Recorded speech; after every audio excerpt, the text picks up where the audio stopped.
I run and lead product design engineering for 2 complicated companies. Flying to New York to see UN diplomats do nothing would be an unwise use of time.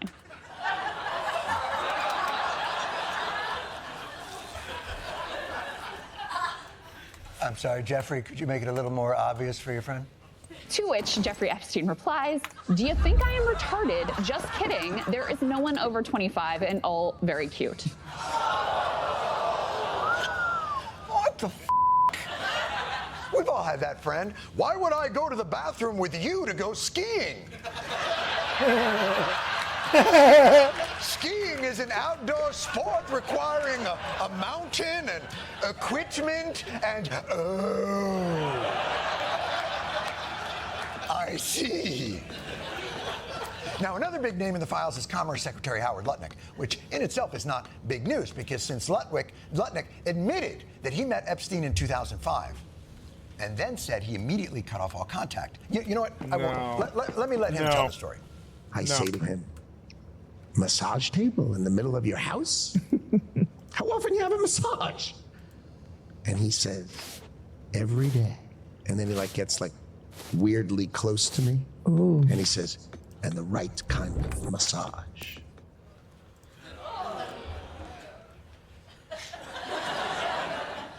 Shiatsu or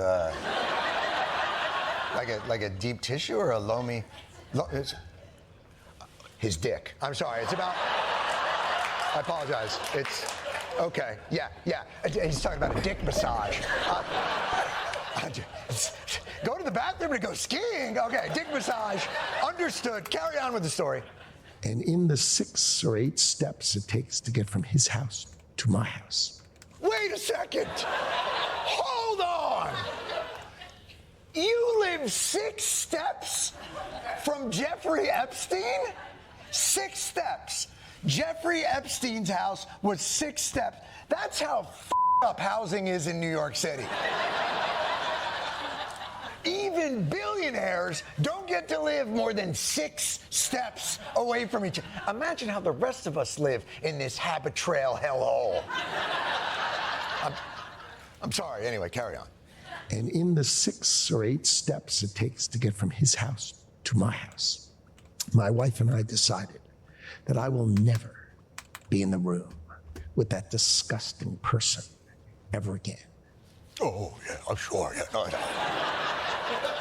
That's how, oh, yeah. You and your wife decided, yes. Yeah. No. Your wife and you were both outraged. You walked out of there like, honey, that guy, what a creepo. I mean, to think there's a guy with massage tables and a sex swing in a dildo room just 6 steps from our house. I mean, believe me, honey, you'll never catch me commuting to Palace Avenue ever again. Right, honey? You trust me, right, honey? And so he never returned. Until... Files released today showed that Howard Lutnick tried to meet or call with Epstein several times after 2005.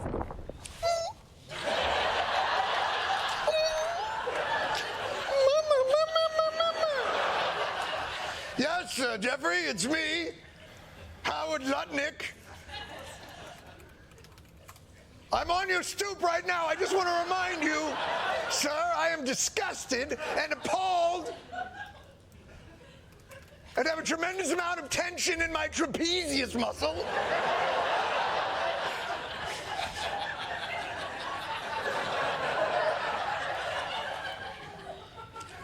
You wouldn't happen to know the right kind of massage? My balls hurt.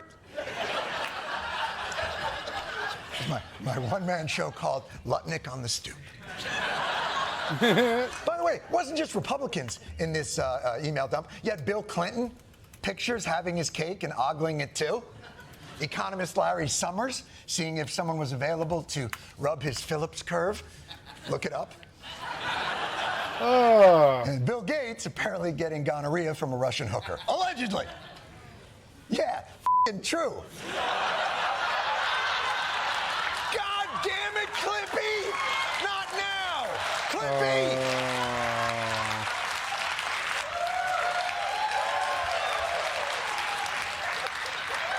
You're not helping!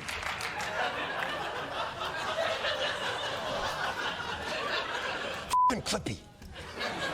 All these names, all these emails, images, and videos. What do they amount to? Lots of additional pictures and documents, but there is nothing in the Epstein files released today that shows anyone new can be prosecuted. Well, of course, no. Of course they can't be. It's completely believable that Epstein and Ghislaine Maxwell are solely responsible for supposedly KGB and Mossad billion-dollar multinational sex trafficking ring. It's really a mom-and-pop operation. I think that's pretty clear. I mean, you've already seen the millions of documents that the FBI has worked on for months to flag mentions of Donald Trump. I'm sure the 2.5 million remaining documents that we haven't seen will be no different, right? Trump lawyer and also guy in charge of files that might implicate Donald Trump. This review is over. Okay, well, I'm satisfied. That's fine.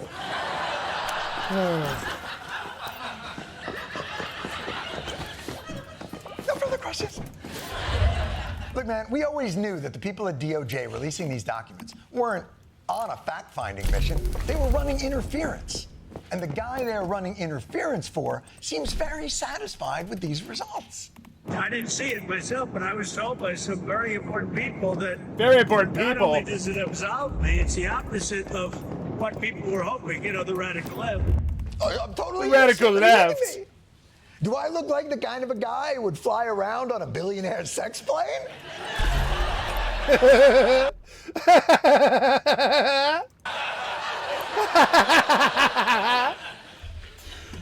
None of these dudes. No. They've been on the plane. They've been on the island. They've been to his house. God damn it. They've We given him covered this. creepy We cards. covered who was on the fucking manifest 2 years ago. Why did it take the media 2 years? People like Hassan, and I don't even watch Hassan anymore, knew about this 5 years ago. Why did this take so long?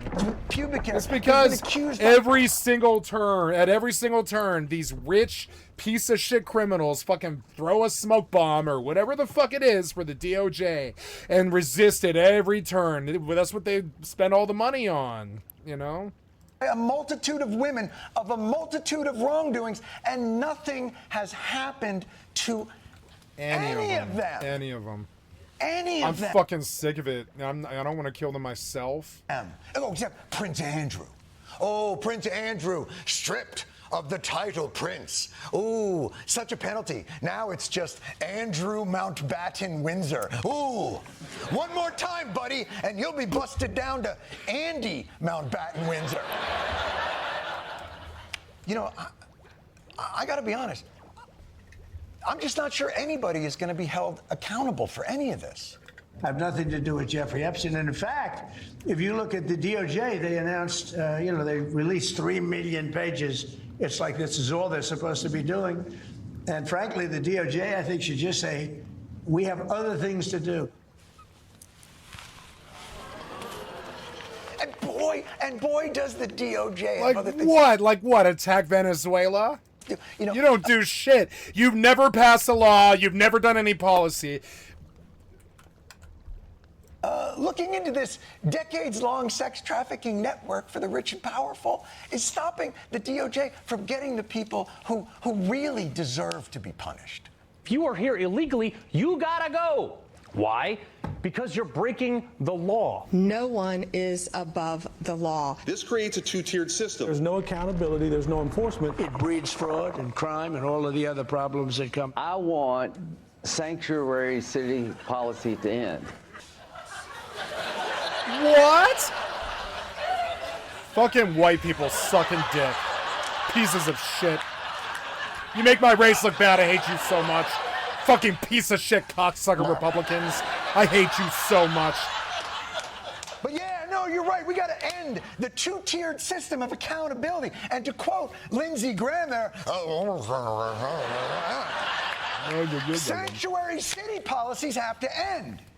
Well, after watching the politically well-connected skirt any form of legal accountability for horrible f***ing crimes, it seems pretty clear to me that there is a sanctuary city in this country. But guess what? This kid don't live in it. The real sanctuary city is where money and power protect you from the consequences of sex trafficking, or influence peddling, or taking $500 million and giving away America's AI infrastructure. not the small Midwestern city where trying to help a lady get up after she gets maced gets you shot in the back of the fucking head. That's the real sanctuary city. And these are the motherfuckers who live there. Give me the right picture. Yeah.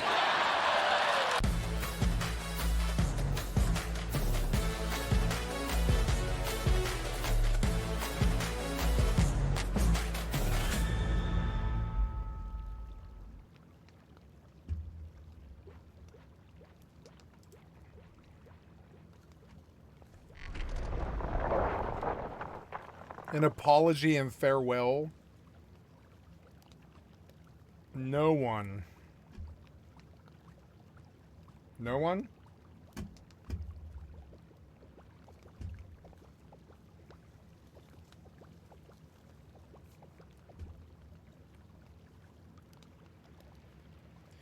Trump accused of heinous acts with young girls. Welcome one and all in here, out there, to the Late Show. I am your host, Stephen Colbert. Ladies and gentlemen, you know what? First of all, happy Groundhog Day to all those who celebrate. This morning, down on, what's it called? The Gobbler's Knob, down on Gobbler's Knob, the Gobnobblers reported that Punxsutawney Phil predicted 6 more weeks of winter. Come on. Read the room, Phil. We could really use a win right now. I'd be careful about handing out... I think I'm gonna watch Groundhog Day tonight. Before it disappears off the internet completely. Let's go get that. Groundhog Day. Bill Murray's best work, I believe. Yeah. Ooh, remastered, huh? Ooh, yeah, for 1.7, that's a good size. We'll take it. Add it to the collection. One day, I'll have the only copy of Groundhog Day that's left. I don't really mean what I'm saying, but I sort of do. Just add that. Did we get Groundhog Day? Yes, we did. All right. Yeah, I haven't looked at the torrent site in a little bit. Let's go shopping. Games. Sort by Cedars. Popular today. Front Mission 3 Remake. Let's go take a look at a review of that. That's a mech game, I believe, from Square Enix. Isn't it? I'm fairly sure. On the Super Nintendo, I think. What is that? It's like Front Mission. Yeah, Front Mission 3 Remake. Okay, Front Mission 3 Remake review. Oh, no, it's a Switch game, is it? Alright, yeah. Oh, PS5, huh? Yeah, Gaming Vault, let's go. The original PS1 artwork. Ooh, in other maybe it's cases, good. those network images have been reworked to look far more natural and cohesive than the AI-generated weirdness that was featured in the Switch release. That said, the character portraits still have that processed look, cleaner but less textured than the original art.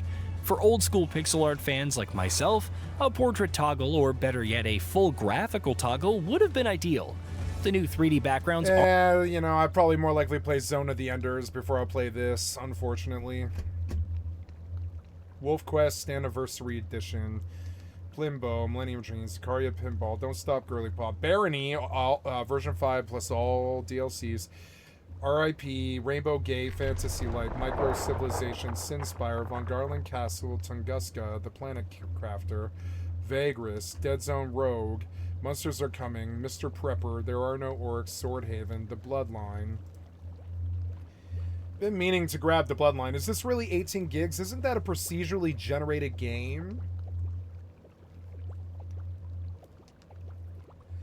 Yeah, I mean, I bought Bloodline and returned it. I was like, I don't know. I don't think this is my game, but I don't know.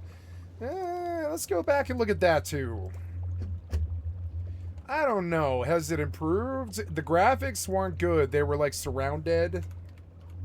This is a surrounded type game. Oh, damn it. Why did you close the tab? Did it crash? I was trying to read what was on the front page and you just full-blown crashed the tab. What the fuck was that? Fucking idiots. No, I told you to go to the actual YouTube site, not my watch history. Why are you... Oh, okay, never mind. I had the wrong thing. Ash's creation did not cause this. Or sorry, PvP did not cause this. Big names in the Epstein files. Yes, it did. No, PvP did not cause this. MLM corruption greed at the top developer level did. PvP is not to blame here. Zevi's funny. I kind of want to do Zevi. Yeah, we'll queue. The psychology of people who love cats. Trump speaks out after latest Epstein file release from The Independent, huh? Yeah, we'll play that too. Josh Stripes says, didn't we watch this one? Ashes of Creation has failed. Yeah, no, that's just a rehash. Nice, I'm full. Oh, all these Macs and an Orca came, damn it. Now this belt's gonna go.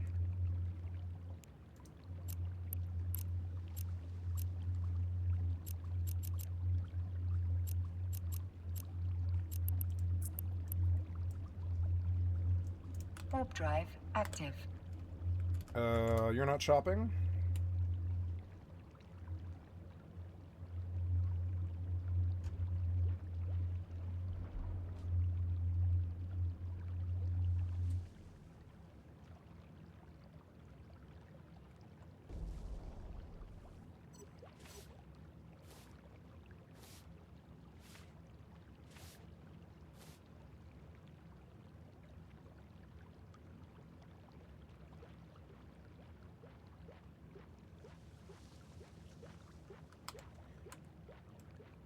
Docking request accepted.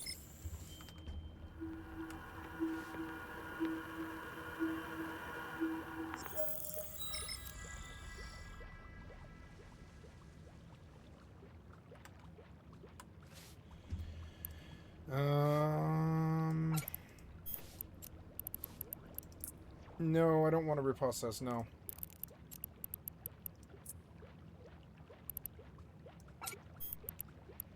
Okay, we were up to 26 mil today.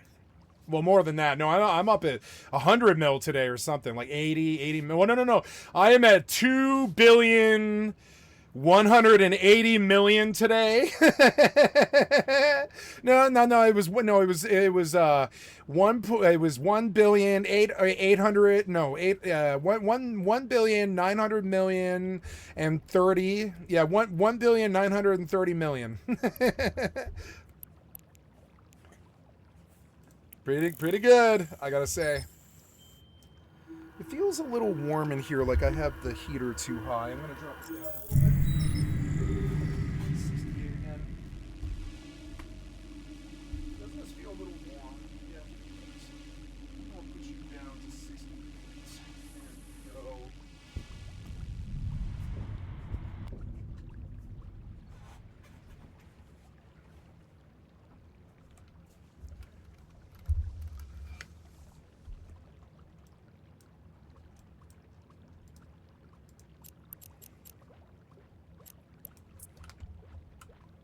Warp drive active.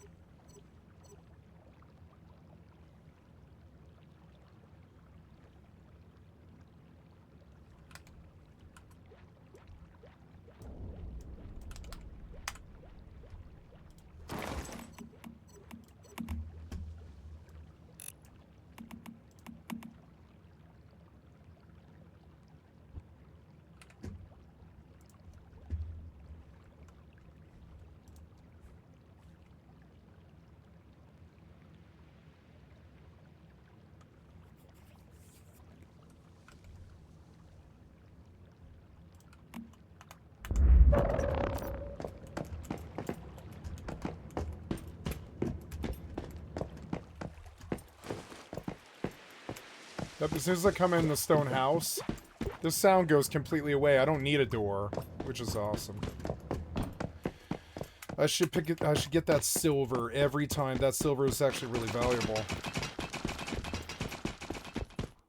This silver ore will pop a... I want to see if I can get hits here, maybe. I want to create a whisper, but I don't remember how. That's not it. I want to... Is it B? No, it's not B. Is it N? No. Is it N? Oh, yeah, M. There we go, M. Summon V. View commissions. Gourmet Delight. Consume 2 creative cooking dishes. I want to drop that one. That's not one I want to do. I want to do hide from Dream Zone. 10 Nightmare Light sources in Nightmare Evernight. No, I don't want that one. Just that one. So I've got to kill animals in the Dream Zone, but that'll be a good XP. This silver node.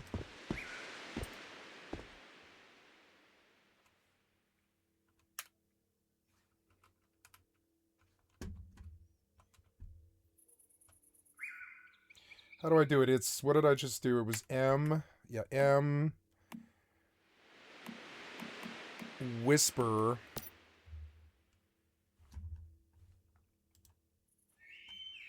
Nope.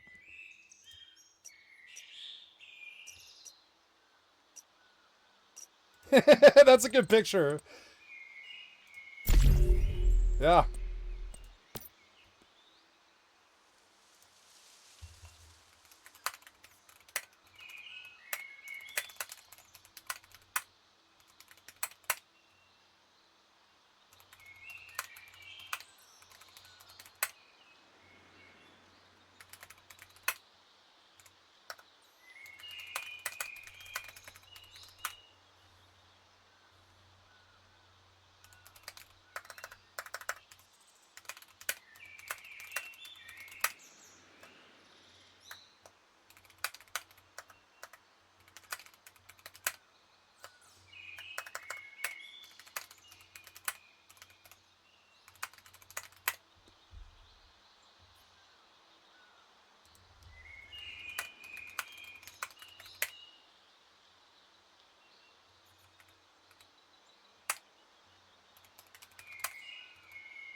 Hey, I made a whisper about this silver node.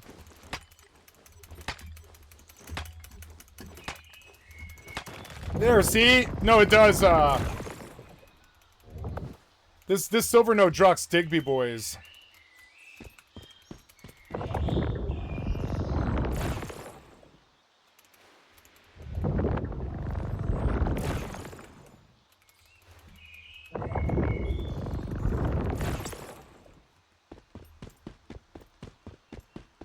Digby boys.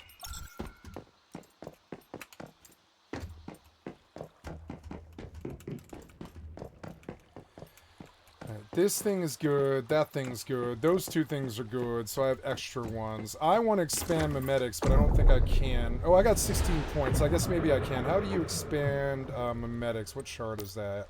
I don't remember.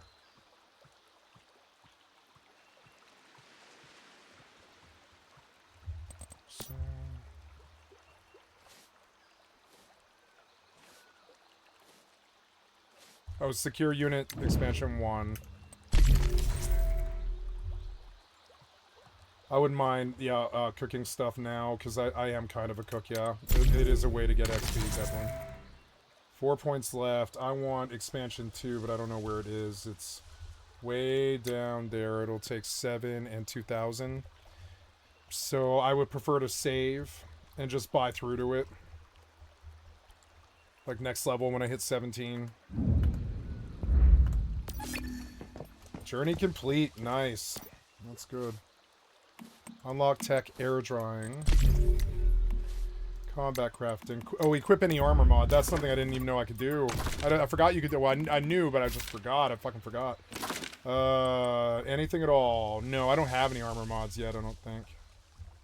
Anything? Oh, there's something. Elemental Havoc, sure. Works for me. Okay, we go on to the thing. Click the mod. Just gonna...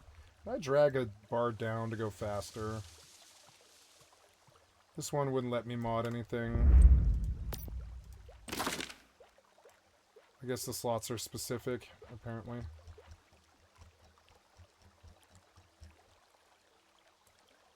Oh, I saw something. Where was it? There we go. Head guard. Cool, armor mod stuff. Nice. The game really is a super good RPG. And, oh,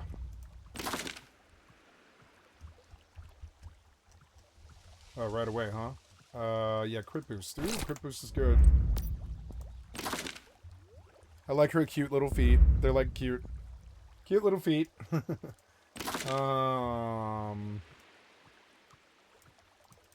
Secluded strike, whatever that is. So, Yep, good. Journey complete. Equip any armor mods. Small synthesis bench. Unlock tech. Territory management air dryer. Build a meat dryer. Build a meat dryer, huh? Okay. Got 2 stoves and a box over here.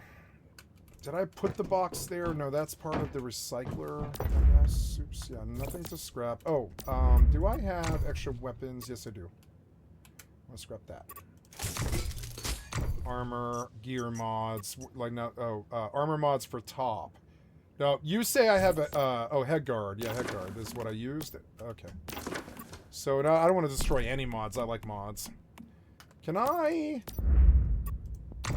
Oh, no, you can't. No, no, that's construction. But can you break memetics? I didn't think you could. No, I don't think so. So, ooh, do I have, oh, well, let's go see what other stuff, oh, not started. What does that mean? Oops. Coming soon. Endless Dream. Ends in 2 days. 2 days.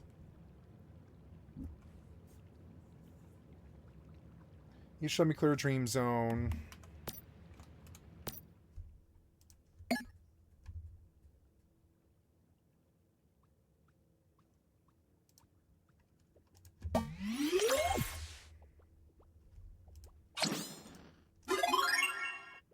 Ooh, did I get something good? I think I did. KVD Boom Boom BP. Nice. Oh, I got the... Was it... Oh, was it the S tier? Raid Mass BP. Okay, so I got a new LMG. Maybe it's a higher gear score? There's on my copper shotgun. I need to make any gunpowder that I can. Nope. So, make me simple healing ointments.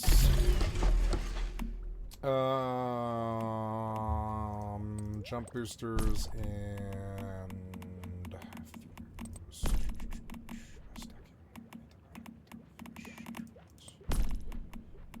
velvet. What is velvet for?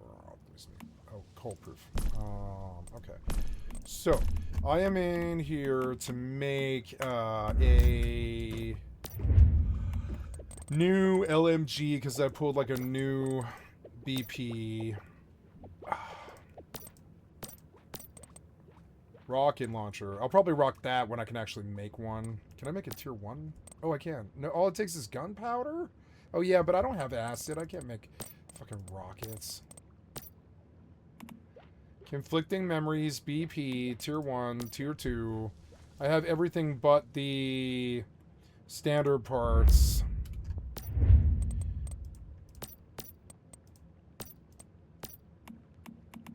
This one I'm using, I think, was this one, but the Boom Boom. And the Conflicting Memories. It has crit rate, crit damage, and weak spot damage. But this thing does too. But it's got better stats than that. So the KVD Boom Boom, and what am I currently using? The conflicting memories. So I got the KVD Boom Boom. That's the new one. So I got a new LMG BP. Yeah, that's a better gun. Oh no, 44-32. So yeah, the KVD Boom Boom is actually better, yeah. And in time, I'll be able to make a T21. Equip as primary. And then we'll go and crack the other one. Let's see, gear... Uh-huh, yep. And then, oh, look! KVD Boom Boom. Conflicting Memories is 524, but this one I made is... I don't know why. Oh, 524 gear score?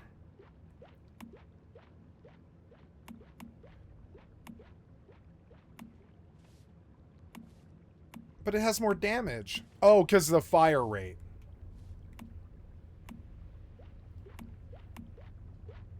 Mag is 75. This one's 100. No, the Conflicting Memories is better, I think. Psi intensity and fire rate. Fire rate is something I really value. So, unfortunately, that didn't really work. That's okay. So I wasted some mats, but that's okay. We learned, you know, I should have just thought about it, but it's alright. I learned. It's a different gun. It might be more valuable later. We'll see. Simple healing ointment. I need to go get acid, and it's nice and sunny outside, so we're going to take advantage of that. It's currently 2:51 p.m., so I have some time before sunset.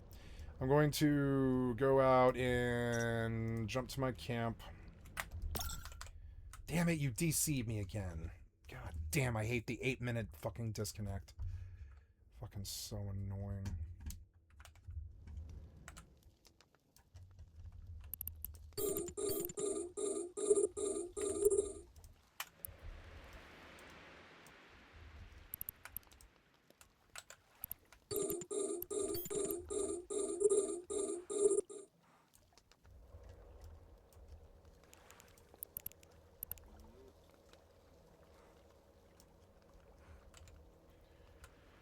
My corp is not active, and I want a new one. Even if you know, it's unfortunate. And I don't. These guys don't really know me, so I don't think they'll mind that I leave.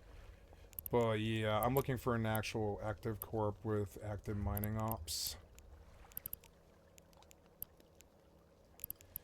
Goon Swarm. DJ's retirement fund. Oh my god.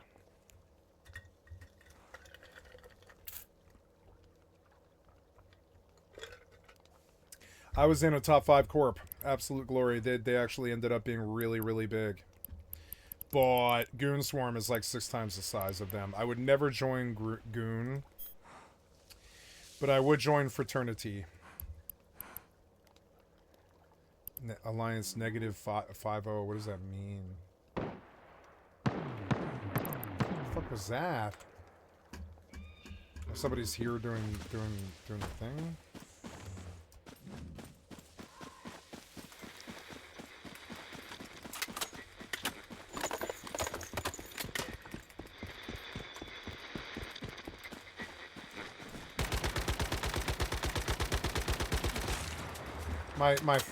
Ooh, why is this one, oh, is it better maybe? Is this one better? Looks like it's better maybe. Wait, why is this one burning? Around the Light Slumber Nightmare 2. What the hell is this thing? What is this? Alt tabs. Wolf. Current nightmare status level 18.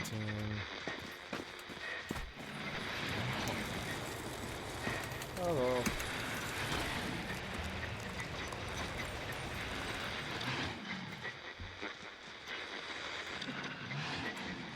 Are they trying to attack it?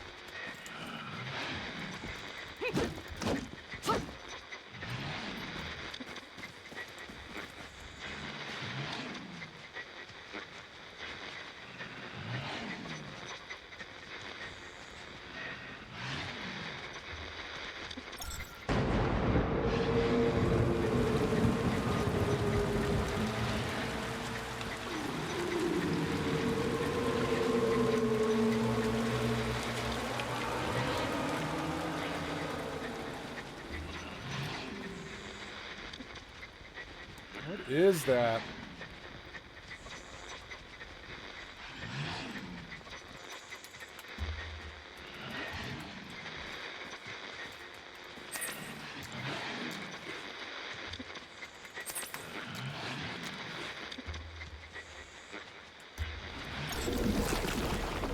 Light Dreamer has appeared.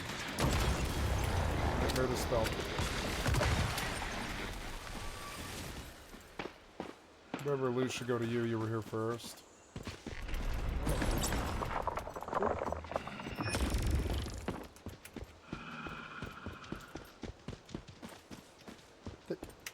Thank you.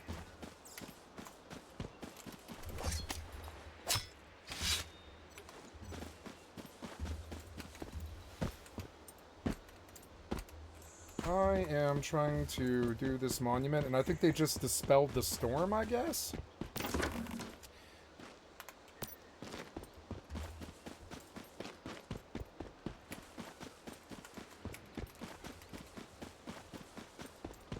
I was hot miking.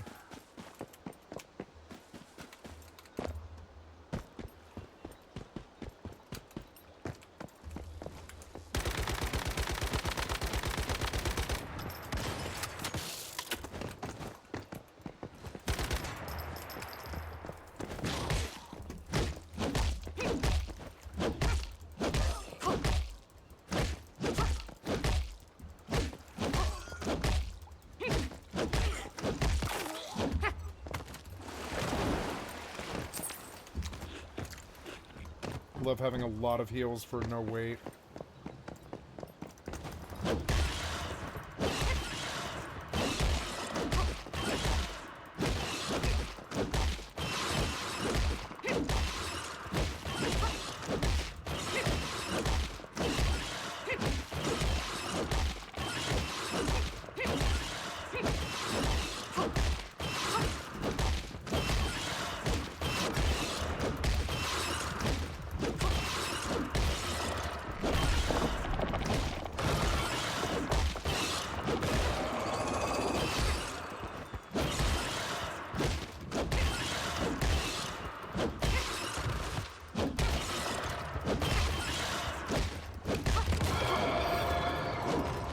Ooh, old military backpack. That might be a good scrap.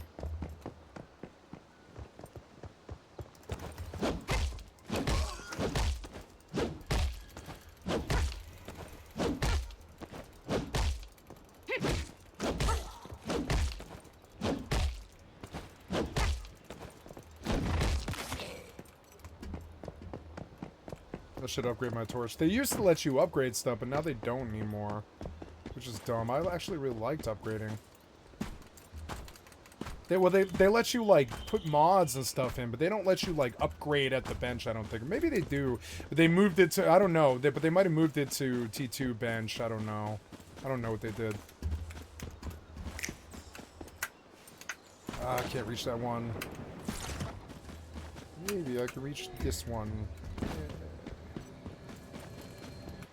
Nightmare light source. So, I want to run this monument, and I don't really want to waste time, like, trying to get these balls in the sky. It takes time.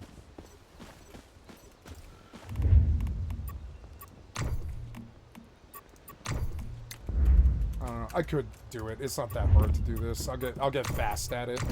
Can I add these to favorites? Recent? Oh, okay, recent. Oh, yeah, I can. I can just use the same recent stuff. Okay. That makes it a little bit better.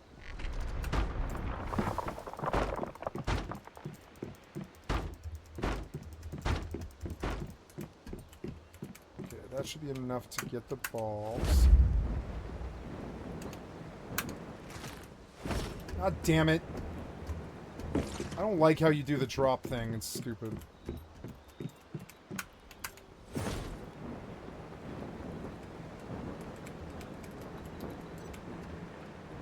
Got a lot of brilliant crystals here, though, which is good. It really does remove a big problem I have. Okay, so we're gonna go for this one. Drop. Oh! Nice. Now we're just gonna use this to get back fast. I love this game. It's just getting better and better each day.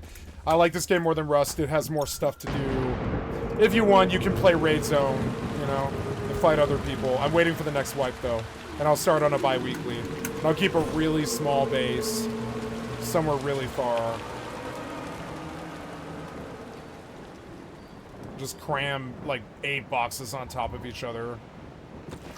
Nice. This might be good. I might get loot from this. Oh, come on. Let me up there. You know. Oh, yeah. Well, what happened? I guess my fucking jump box thing ended. There we go. I like the double jump. It works. You want to show me something here? What are you showing me?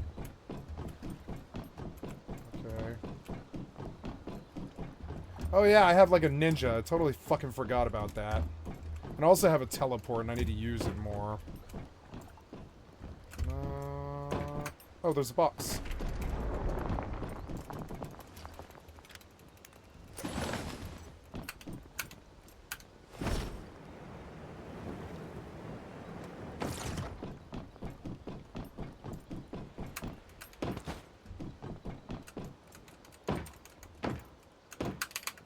Wow.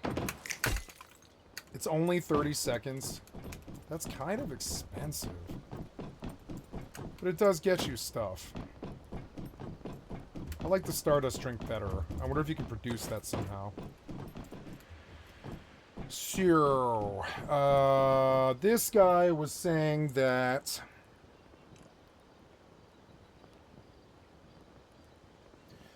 the, looking at the map here, Middletown, big factory, left stairwell, crate.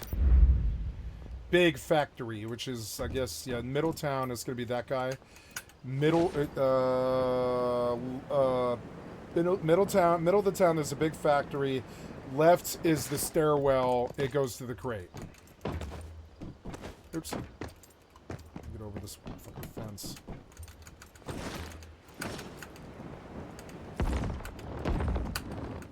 I love that fucking thing. I wonder if I can improve it.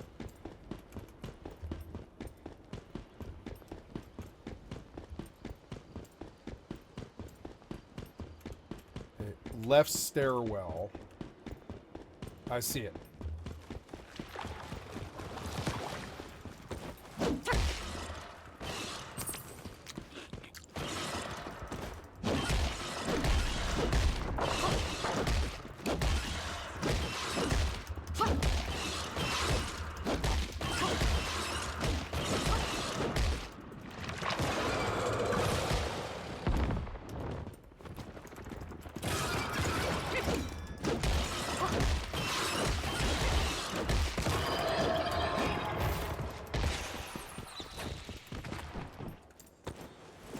I love the Xeno Purifier.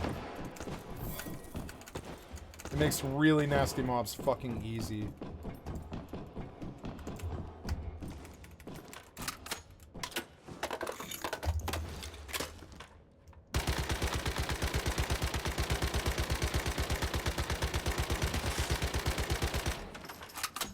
I don't have a scope on this thing. KVD boom boom.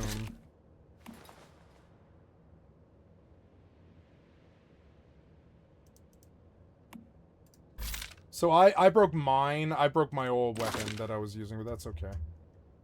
Blaze blessing. Accessory. Large suppressor. Oh, I didn't have that. I broke the fucking 4x scope for some reason, which sucks.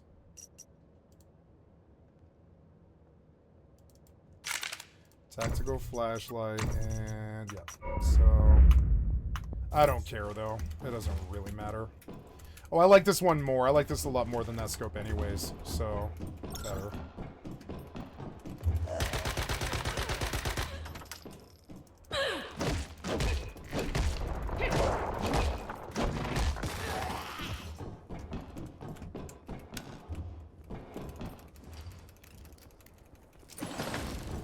Cryo Catalyst Deviant Energy. What does that mean? I have no idea what this game is talking about most of the time.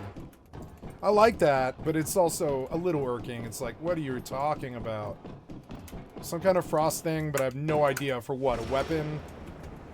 It's weird. I guess the mystery is part of the developer's, like, whole thing. It's a mystery. But I don't know, man. Can I just vault the fence? Damn it. Where's a higher thing? Yeah, like, give me right here.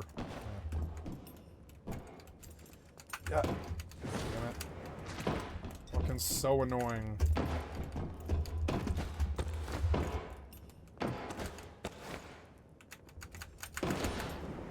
Get up.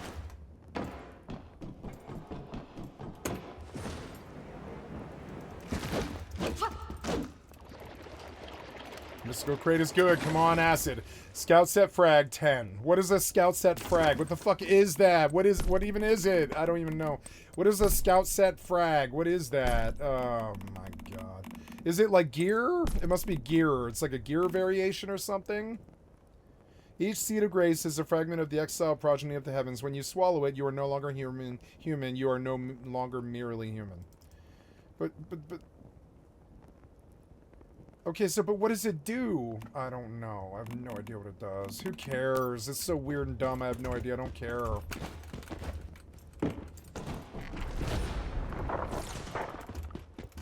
But at least it's an RPG with stuff that's outside the box. You know, I'm not trying to say it's bad. I never said it was bad. It's just weird and dumb because I have no idea what it does. That is sort of dumb, you know? When you have no idea what the item is, you just picked it up. But I also like that. I like that I don't know.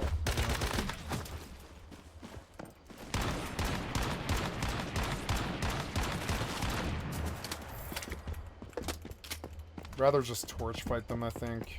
It's faster, honestly. That shotgun is weaker than the torch, which is so stupid. There's another one? There's something, yeah. What is it? It's loot.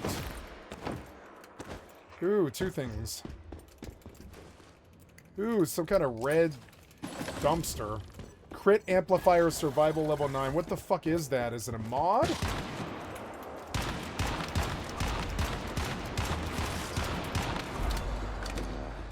Oh no.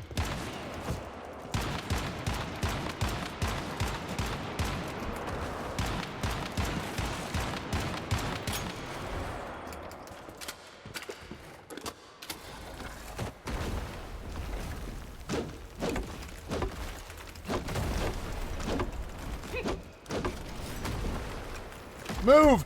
I can't move. The item was snatched by hoarders. What does that mean? Don't hit me. You fucking dick. What? Give me my item back. Item was snatched by hoarder. What item? Ah, DC'd again. Son of a bitch.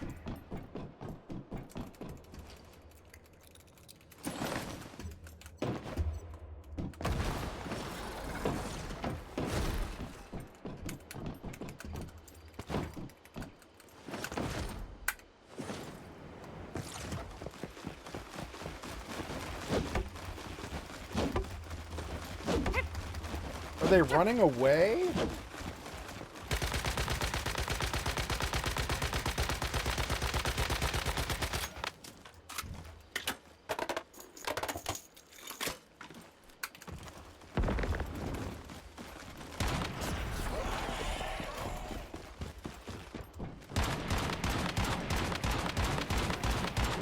I like this gun.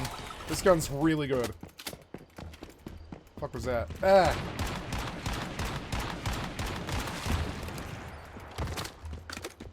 I like the noob cannon, but I mean, I always did. I remember the first time I ever picked up a noob cannon. That's what we used to call it in Counter-Strike 1.5, 1.6 something. Is, yeah, you would go sweeping through the back line and FY Dino Ice World with a fucking noob cannon that you just bought, like, round 2 or whatever. You get, like, 8 fucking kills because you just fucking sweep their whole back line and kill all of them. And I learned how to do that when I was very, very young, and I brought it to other games, you know? I wasn't always bad. I just picked up World of Warcraft at the age of like 19 or something. And I played it for 13 years. And I didn't play any other game. Well, I did. I played Bethesda games. Because they're like the closest thing there is to WoW. Wait until I get back. What does that mean? I don't know. I have no idea.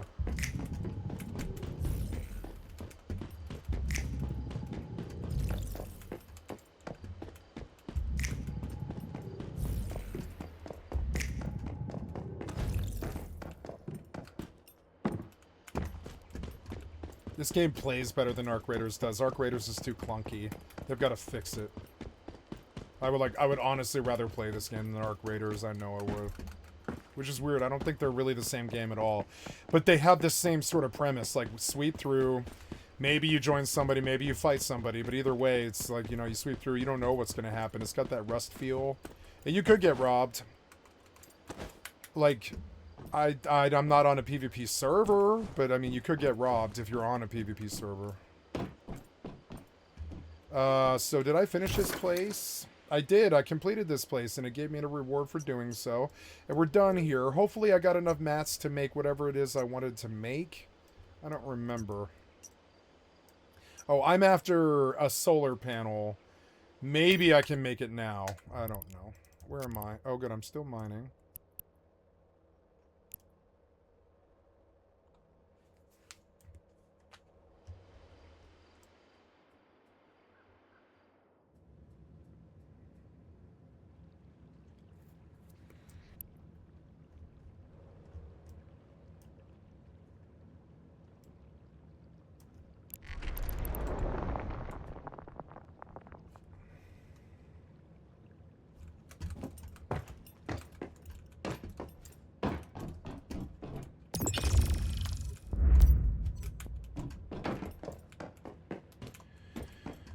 Here we go. Here we say, oops.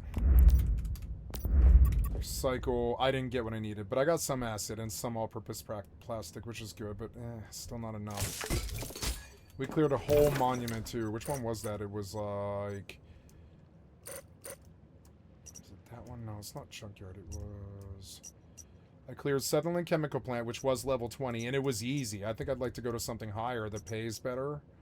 Yeah, we'll go to Junkyard next, I guess. I'll teleport right back to my camp and just ride on down the road to the next thing. I guess I'll hit inspection point 9043 first, and I'm starting to learn this game. I'm starting to learn the monuments and stuff. Teleport is on cooldown because I just used it, and I probably have to dump loot too. And probably cook food too. Let's see. Yep, steak combo.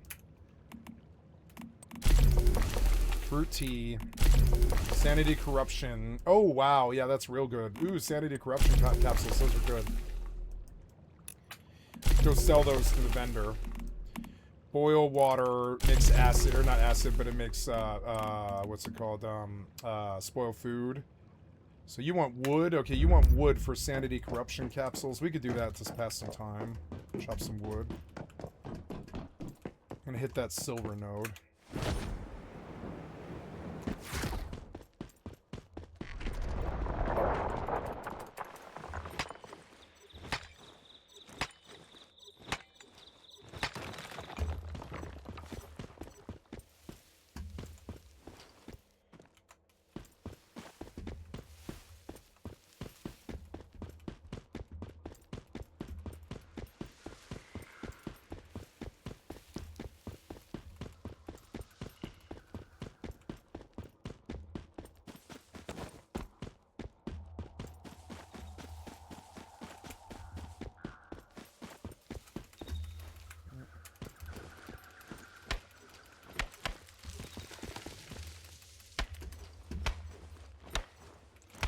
Maybe I can make a workbench finally.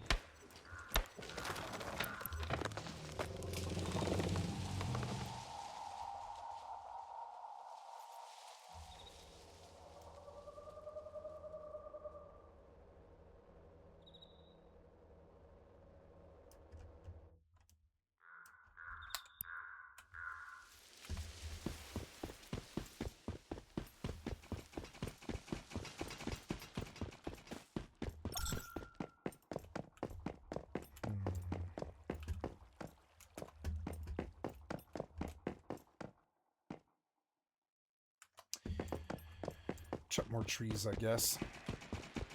Ooh, Digby boy. I didn't realize.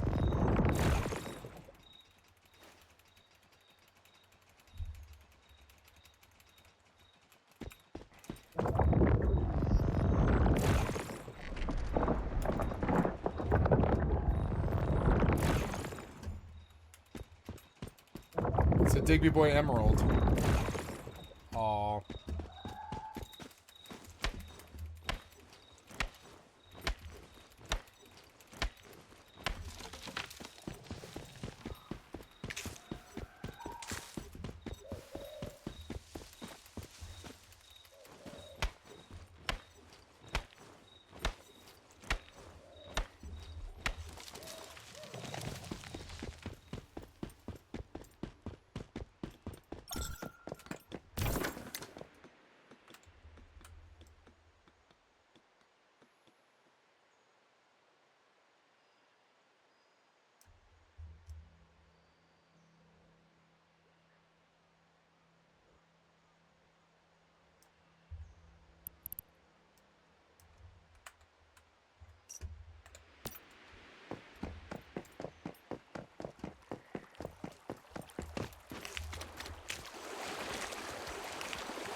I hope that Rust goes like permanent servers because to respond to Once Human, it would make the industry better.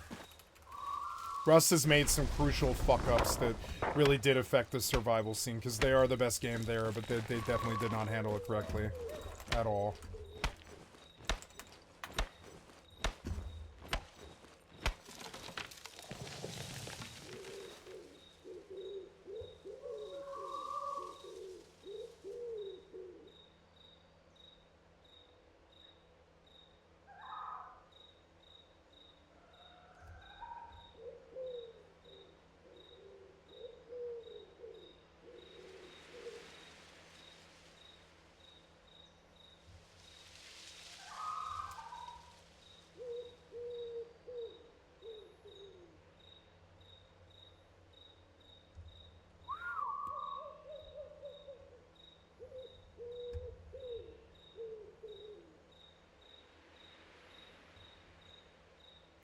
MAGA is dying the German perspective.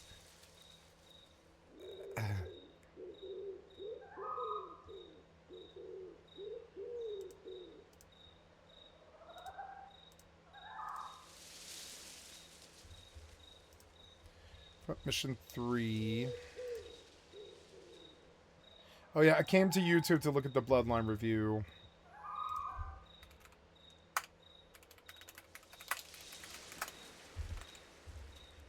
Now,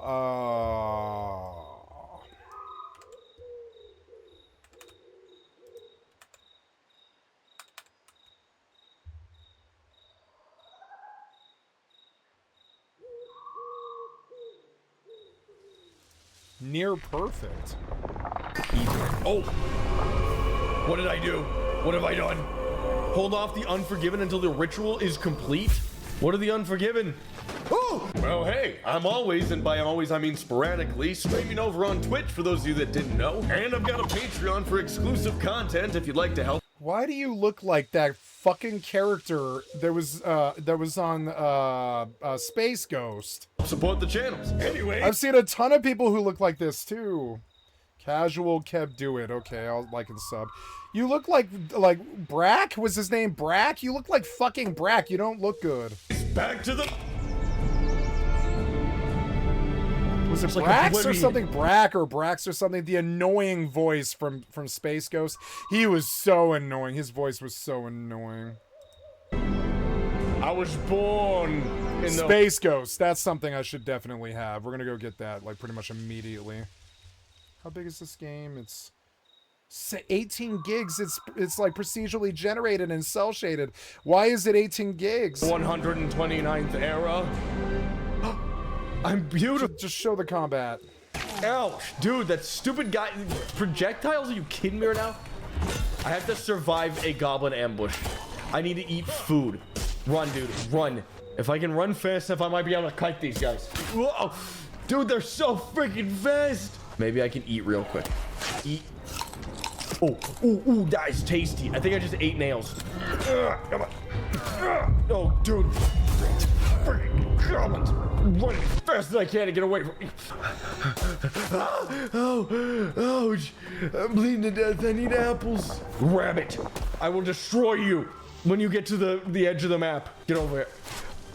Oh, come on. Are you trying to melee that rabbit? Dude, how while am they I shoot supposed you? to defeat the winged one? Ouch! Shooting He's got a you? friggin' rifle. This is a massive battlefield here.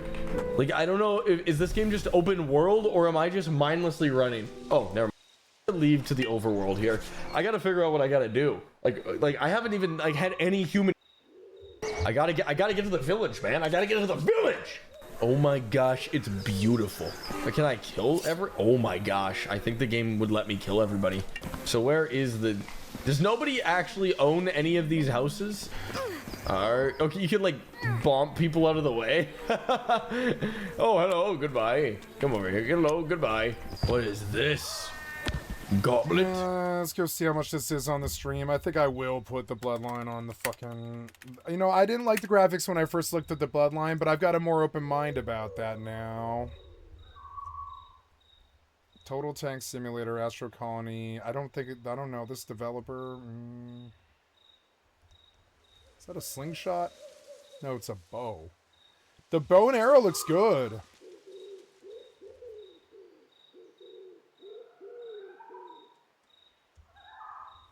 Very positive.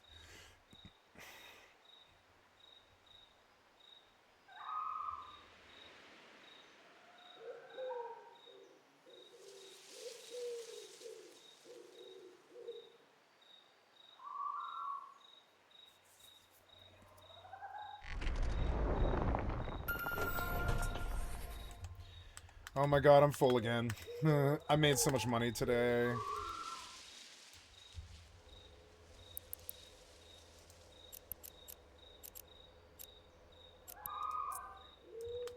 Warp drive active. I should put books on my mage character, but I'm scared I'm going to delete her when the big changes come to Mortal. So I'm scared to put any work or any money or any time into her anymore. Good content's good in MMOs, but it also forces you to make choices that aren't always fun. Oh! What did I do? What have I done? I did not like the graphics in this game. Hold off the Unforgiven until the ritual is complete. Oh! Ow! Oh yeah? You can play that game, you idiot. Ah! I have no ammo! There's a gun in this game? What have I done? Ah! Okay, if I hide behind a tree and then I quickly get into my crafting menu, ammo, bullet. I don't have any iron ingots. No. Why did I buy this? Ow! Oh, I stunned him. I think I stunned him. Yeah! The combat looks good. Idiot goblin flying piece of crap. All right, he was flying. Okay, if I hide behind the first person that just tries to attack me, it's gonna be so embarrassing for them. I have no ammo. No, wait. Show that again. Moonstone meteorite? Yeah, we go there. Oh my god. First person that just tries to attack me is gonna be so embarrassing for them. Oh my gosh. Moonstone meteorite? Yeah, we go there. Oh. Ow. Oh yeah? You can play that game, you idiot. Ah! I have no ammo. Frick. What have I done? Ah! Okay, if I hide behind a tree and then I quickly get into my crafting menu, ammo, bullet. I don't have any iron ingots. No. Why did I buy this? Ow! Oh, I stunned him. I think I stunned him. Yeah! Stupid idiot goblin flying piece of crap! Permanently stuck on my screen now. I will always love you, but I must go, for I cannot mine you. Up here. And I'm also very upset that clean dung is just like permanently stuck on my screen now. I will always love you, but I must go, for I cannot mine you. For I am too stupid. Set up camp to explore the area? Oh, okay. Brittlebean Hold is a work in progress dungeon. It will be eventually changed into a more open world area with area specific challenges and loot, but for now it's a rough dungeon. Dude, this guy put so much work into this. Bandits have taken hostages. They're tying them up and torturing them. I'll free them. Immediately, let's go. Gonna freaking dome these goblins. Hold on, I gotta level up first though. Upward slash. Swing your weapon upwards, making lightweight enemies into the air. Oh yeah. Dude, these goblins are about to perish heartily.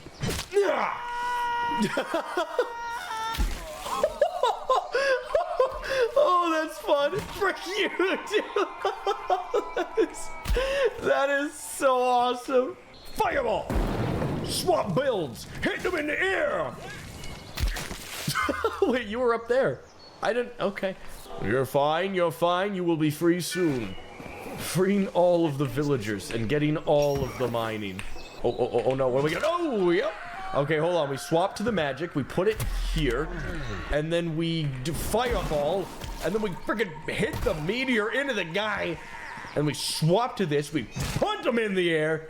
Dude, how does he survive that? Can I? Okay, hold on. I gotta try something. We're gonna punt this guy in the air. And then we're gonna grapple to him. No, I can't do it. Hey, guess what, guy? Fireball. Dude, did his head just... his head hit the fence. It's gone. Okay, where's the other guys? Dude. It's Surrounded, but medieval. And I like Surrounded. And I bought Surrounded. And I'll probably buy this game too. But it's not ready. Like Surrounded. Surrounded.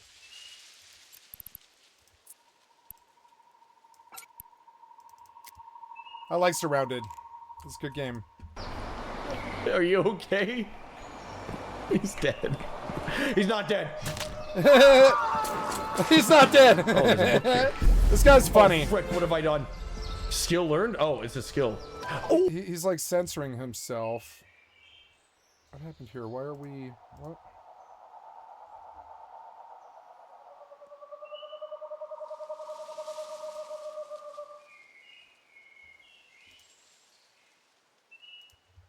Oh my gosh! Thank you, video game, for this beautiful gift. Oh my goodness, thank you, video game. More? Oh! I'm gonna try this stabby. And so what I'm gonna do, what I really like about this is that you can actually just refund all of the abilities. So you're like, I don't want those anymore. You can just easily refund those. And then you can go... Yeah, once humans like that too, I think it's a superior system than WoW, even. WoW lets you do that too, though. WoW's always let you do that. You can just respec. But you can't do it like... Well, you can. You can do points now. You can change like in and out of specs. I don't know Mistweaver's chart as well as I should, just because I just don't care. I don't care anymore. I don't care about Mistweaver. I love Mistweaver, but I don't care enough to memorize the fucking chart like I used to. Daggers, and then you can go boom, boom, boom. So I go this. Holy, that goes. Jump, jump, jump, jump, jump. Dude, are you kidding me? That is insane. Like, that is so fast. Trip. Jump, jump, jump, jump, jump, jump. I think I won that fight. I think I won that one. Oh no, what am I gonna do? Hold on, guy. Step. Oh, dang. Oh, slide. The game will be really good. Oh, dude, these guys are actually so much better than I am. Oh, I gotta get out of here, man. Not so good. I'm gonna die. I shouldn't have swapped weapons. Worst mistake of my life. Are they coming upstairs? I might have enough time to swap my build back. They are down there just laughing. They think they're so smart. They think they're so funny. Where are they? Actually, you know what? Dun dun dun dun dun. Oh. Dun dun dun dun dun dun dun dun dun dun dun dun. Oh, that guy's gonna die. How did you live? You do not get to live. You're still alive, huh? Give me your health before you die. Are you dead yet? Yes? No? No! Give me your health. And now I just do a little bit of pleasant minery. Dude, honestly. You want to do this? You want to do this right now? I love the way that, like, the higher you punt them, they go... So I'm going up to the castle now, I think. I think that It's would not like the amount of time it takes though to watch that corpse fly through the air is sort of unreasonable. I like that it's there, kind of like Skyrim, but it's not really necessary every time you punt the mob. a healthy place for me to go next. My kitty, you came back. I love my kitty. I love my kitty so much.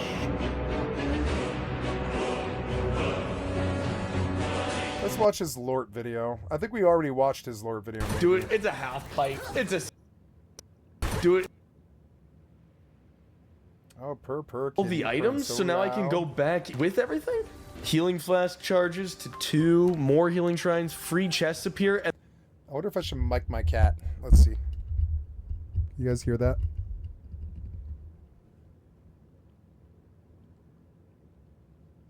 No, huh? That's okay. Little too faint for the microphone. And they're all jacked up. This is really good. Oh man. Check. I'm really happy about this. This is like best $12 spent for sure. This is pretty insane value for 12 bucks if I'm gonna be honest with you. Like look at this. These maps are gorgeous too. Okay, how tough are these enemies though? Oh yeah, so these guys are actually way tougher. And I still have all my good weapons. I want a negative word for all these cel-shaded games, and I don't have one. I don't know what you would call it, but it's like the graphics aren't a turn on for me. They aren't. So if you don't die, you keep all the perks, and then you get into a harder stage. That's a really good way to do that. Aquatic mage staff? It's got a little fish. It's got a fish in a fishbowl. That is so good. All right, let's see how well we do this with this challenge. 40 to 60 gold. Oh, these enemies are tough, dude.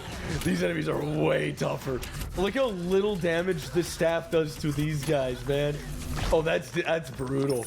That looks like a really tough camp to kill. Are they already coming for me? Holy man. That is a lot of enemies right there. Okay, how does this do though? Like absolutely nothing to these guys. So this other staff that I have now is completely useless. I'm assuming this is one of the lieutenants. I hope so. He's brutal to kill.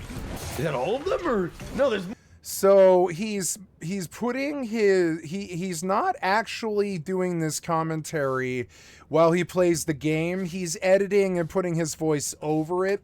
And I swear to God, this is like a little trick, but you know, but he's not doing the content at the same time as when he's playing. More. Oh, those enemies are tough to kill. What is this? No, he's actually commenting afterwards. And it's weird that it's not in real time, and it breaks the uncanny valley for me a little bit, and I suddenly dislike him because it's like, why are you adding your commentary later? Wand of karaoke. And this is a trick about YouTube. They make it seem like they're being this intelligent or not intelligent, but this entertaining while they're recording, but they're not. They go in and they write scripts and they write like they're like, it would be funny to make this quip right here and all this stuff. And it's a completely edited end game product that should sell. I will say it has sold for him. He has 100,000 subs and stuff. It should sell. But it's also disingenuous. He's not that entertaining. He's writing a script afterwards to gameplay that he recorded earlier. And that's what I guess recording to gaming gameplay is on YouTube. But honestly, I don't know. I don't like how canned air it is. Canned air? Is it bottled air? Or canned air. What does canned air mean? What does canned air mean? I'm going to go to Gemini. What does the phrase canned air mean? It's like canned air. Oh, sorry, kid, I didn't mean to bump your tail. You okay? What was good that you said on my chest? I'm sorry I hurt your tail. I'm sorry. You okay? Oh, poor kitty. She's acting like I hurt her tail. I'm sorry. I didn't hurt your tail. What canned air mean? In the context of electrons say the canned air, what's it mean when something's stale and sort of tired?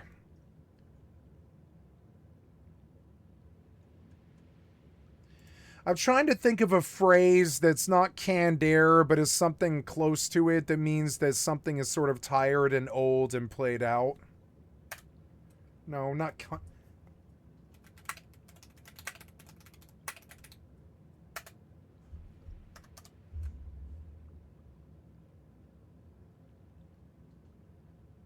Is it cliche?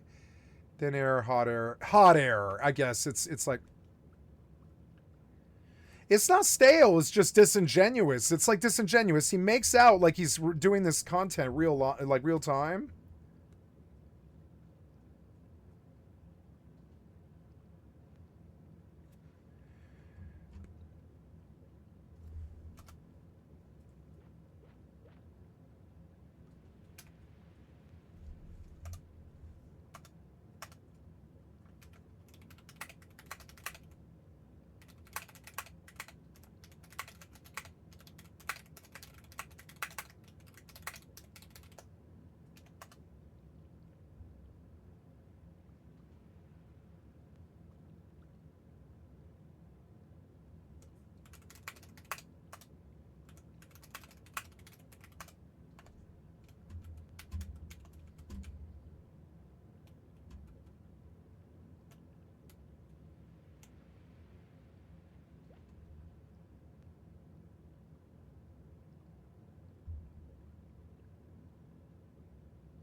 But in PvE, they're really good.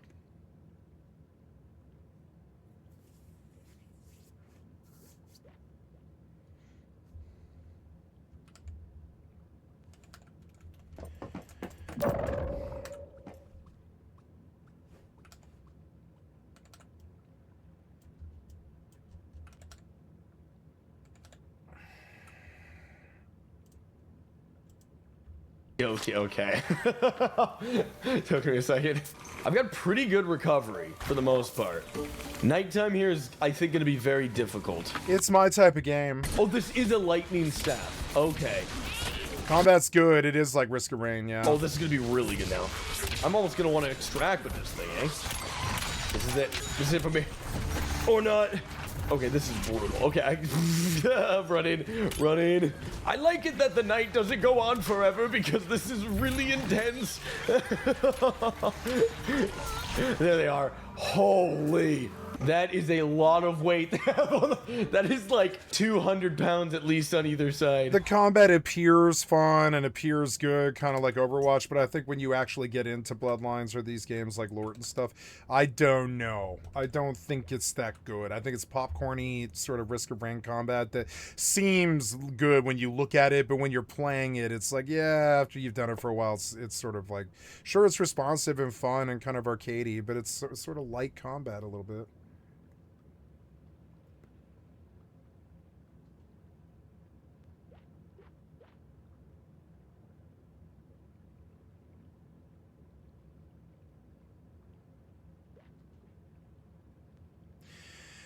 Yeah, you know, I could heal my pets. I could take a second character and I could train her to be a healer and a tamer.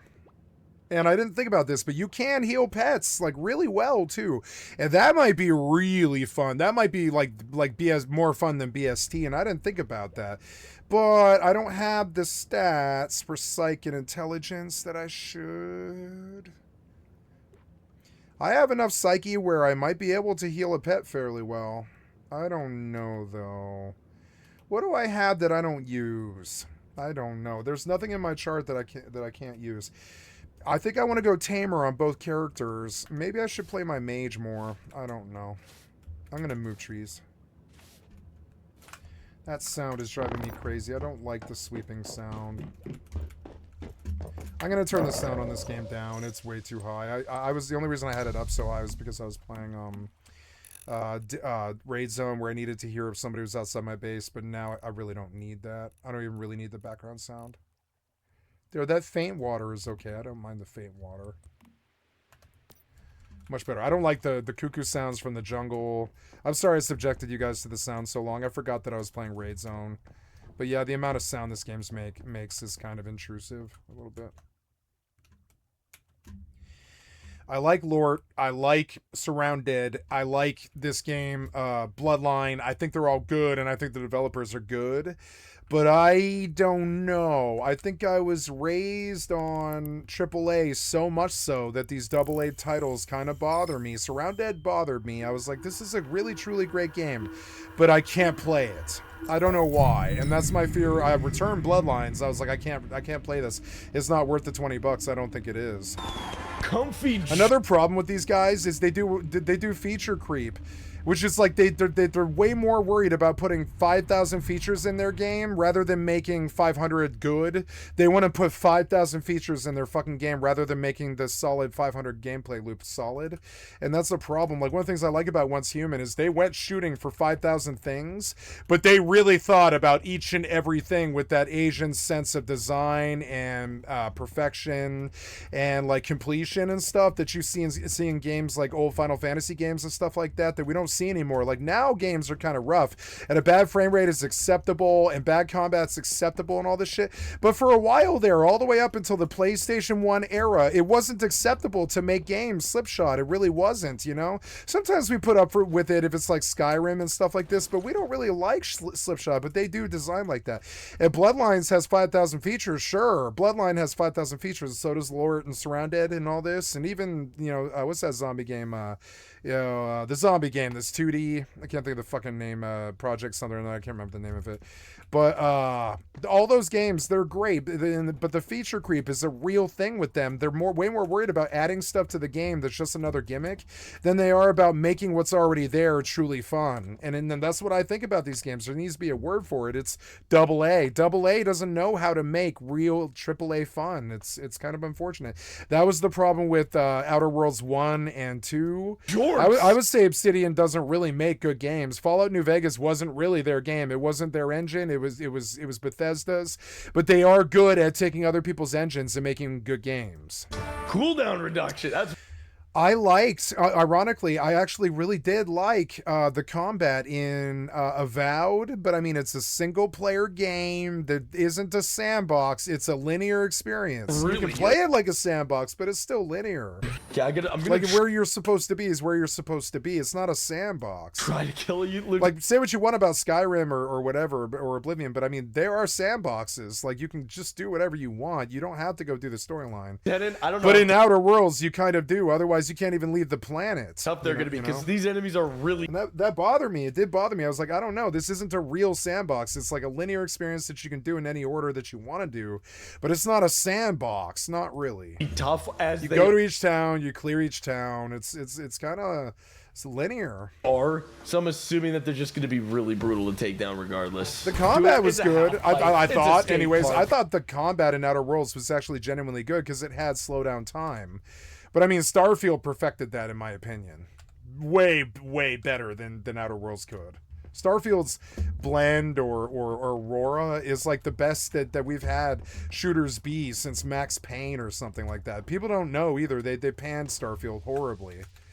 I beat Starfield, which was in a way a secret blessing for me because it's like I don't think I ever have to play it again if I don't want to, and it'll take like a DLC or something to bring me back, like just changes to the way space works, changes to the way the economy works, because there's no reason to have 10 million ISK. There just isn't. There's nothing to buy. The base building is not fun enough or important enough or easy enough to do. Like these games where it makes it worth it for me to do it. It's not. I thought the building in Starfield was actually its worst quality, really. Both the ships and the houses. Or the Habs. Both the ships and the Habs were shit poor, even compared to like Fallout 4, I think. But all the rest of the game was really, really good, except for the story. So it's like, but I don't know. I think like, if I can't play Starfield every day, why would I be able to play Lord or Risk of Rain or fucking Bloodline or any of that stuff? I don't think so. Single player games like this, they gotta be real good. I'm talking real good to actually hold my attention, I'm dead. Like a Skyrim good. Oh my god. Like Avowed was almost Skyrim good. It couldn't hold my attention. I'm dead. I'm back. I should have done this. I should have. Like, I thought Avowed was good. It had a good bow and arrow. It had good spells that I haven't even messed with. I thought the melee was solid. But good combat isn't totally enough. It's not totally enough. Done this. That world's got to be sandboxy and video gamey, and I don't really think the world in Avowed was that good. And the lore of Path of Exile, sorry, not Path of Exile, what's it called? PoE, Pillars of Eternity, isn't that good. I mean, sorry, the lore in PoE is really strong, but it wasn't good in Avowed. Take fucking gnomes. There's gnomes chasing me, dude. These things are. You see how fast they killed me there? There's no way, and that wasn't even a lieutenant. That was just an ordinary Joe. Hey, oh, what was that? Hunter's bow? What is this?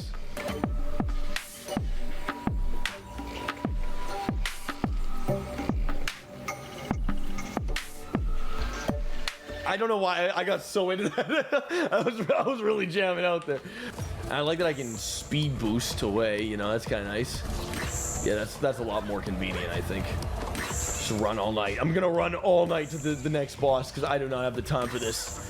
Probably shouldn't have done this. I don't like this combat. You know what it reminds me of is, all these games remind me of this. It reminds me of an old game called Postal, and I owned all the Postals, like Postal 1, 2, 3, 4. I liked Postal. I thought they were good games. They weren't good games. They were just terrible shooters, kind of like Painkiller and stuff, where you're just like fighting waves of enemies. Just wave after wave after wave. Sometimes it's just a big open flat desert with no buildings, nothing, just cactuses, sand, and you and 550 mobs or whatever. And I liked Postal when I was a kid.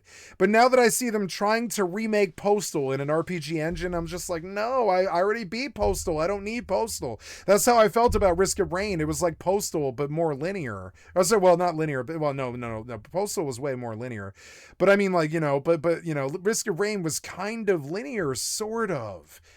So is this. It's not really a sandbox. You go to a level and you're in that level. Everyone at the same time. Probably should have done this. This was a bad mistake. Going to die now. Yeah, you're going to die now. Yeah. What have I no, done? you can beat them if you keep backing up. Yeah, look how easy it is to kite these things. There we go. See, the combat isn't actually good. It's just like if you press if you press the S key and shoot forward, you're gonna kill everything. That's a lot of enemies. And that's a problem for me.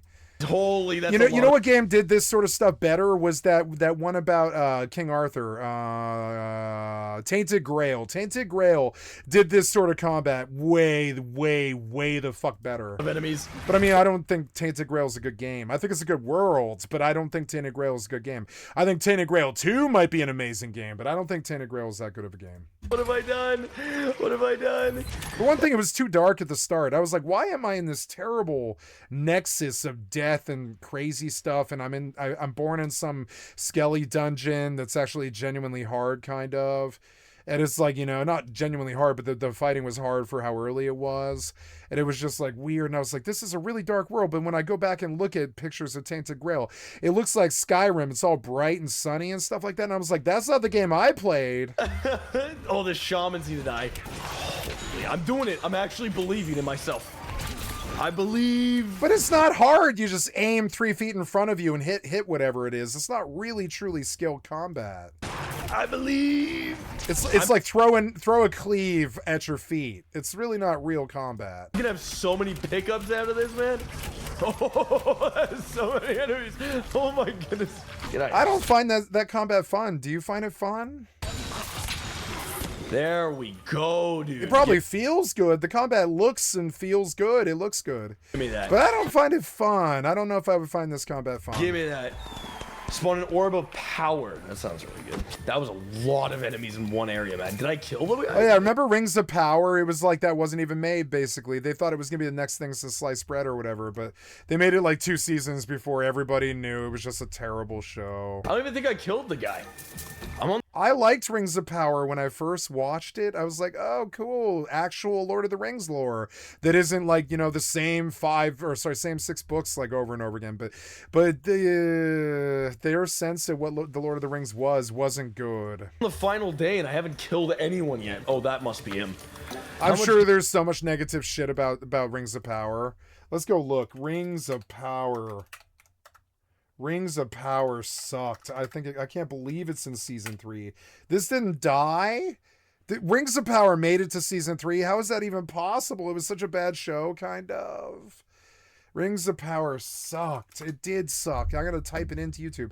The ultimate insult to Tolkien. It did suck. Like I know that there's somebody with some sense who isn't a tablet brain rot who likes complete slop. I know there's somebody out there, right?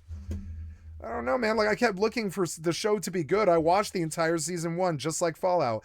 And I was like, I like Fallout, and I like Rings of Power, but I don't think they're good shows, you know? I don't think they're good shows. They were fun for the single sitting that I was able to do. And then I was just like, I'm never watching this again. I know I'm not. You know, and that sucks. That does suck. That sucks, you know? I can't get through, like, all these videos in 3 hours. It's gonna suck. I can't do it. Yeah, I mean, I would retry the Bloodline. I don't know. We read the reviews on Bloodline. They weren't that good. It's like all these systems, but none of them are good, you know? I mean, let's go read some different reviews, but it's like, yeah, well, the game offers that. I really can't recommend it. There's a lot to love, but it feels extremely unfinished basically everywhere. And that was the problem with Surround Dead, too. It's this early access shit. It's a roadmap game. Perfect, no. Buggy, yes. Early access and small solo dev team, yes. Played this game about a year ago. Got a few hours in. Finished building the bakery in town.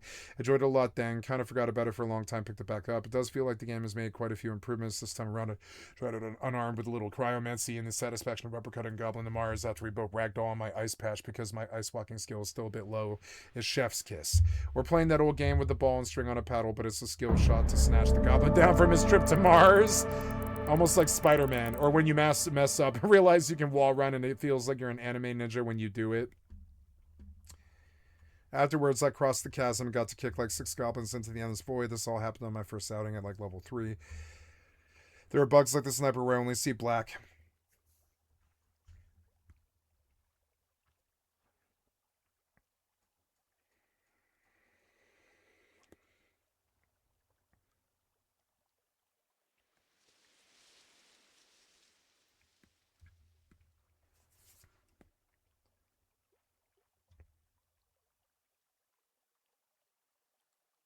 A lot of positive stuff here.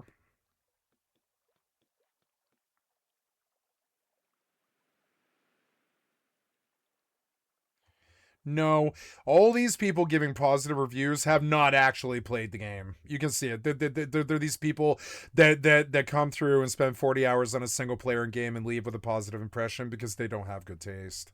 Anybody who actually like spends some time, I don't know if they're going to say the same thing. Let's see. Also, a lot of them are playing on the Steam Deck. This is probably a really good game on the Steam Deck, yeah.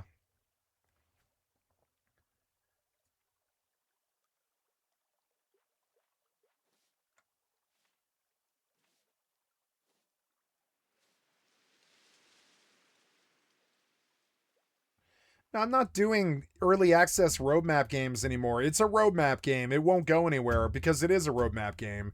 Roadmap seems good. Ooh, the Quinfall 1.0 launch date and a new era, huh? Greetings, adventurers. The moment we've all been working for is finally at hand. The Quinfall 1.0 will officially launch on February 6th. That's in 4 days.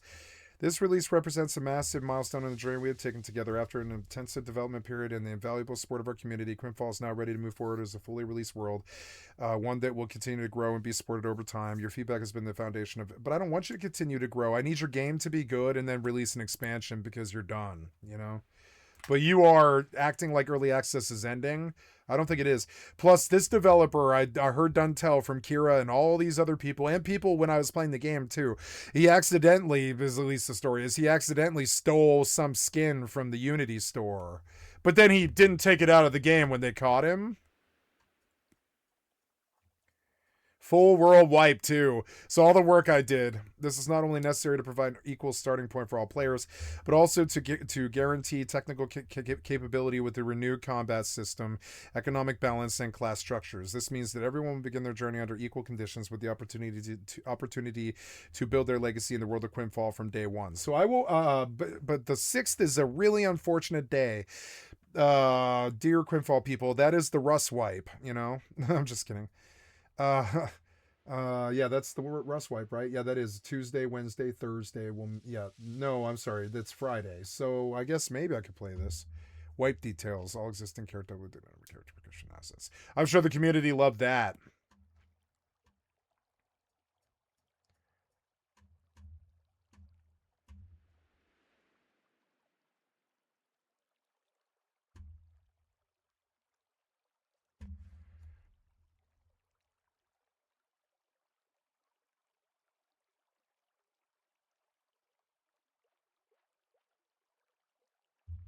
Hunter-player PvP Zenith Conquest Zenith Conquest Battleground.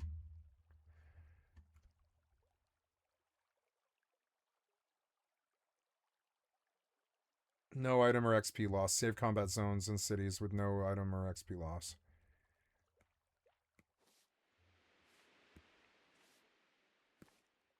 Ten new professions. And see, this is the feature creep that these guys do.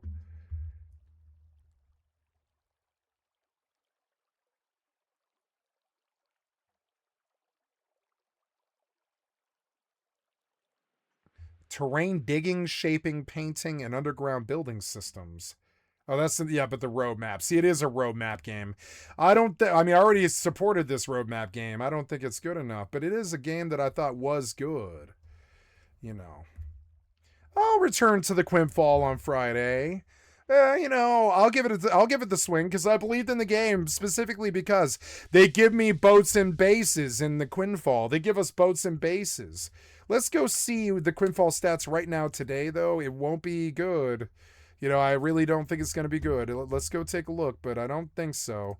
Coming to the Steam DB, which is the Steam database. take a look at the Quinfall.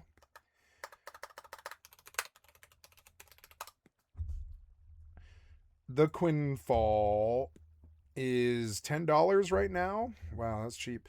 So anyways, charts are 200 players. See, that's not too good. By the way, while we're here, we'll do Mortal Online 2. Did you disconnect me? Of course you did, you piece of shit. Fucking, like, so annoying. Oh, oops, I am not mining.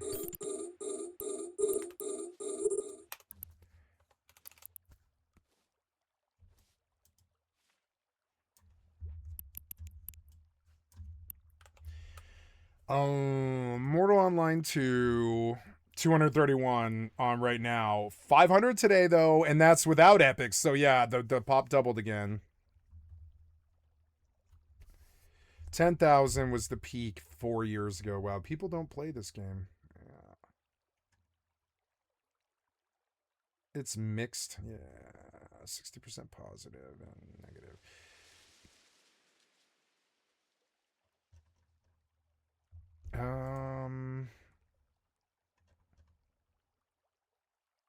You know, I'm going to download the Bloodline just based off the fact that it's an offline sandbox, and that makes it good enough for me, you know? I won't play it, but I want it in case the grid ever goes down. That's my value with these sort of games like Surrounded.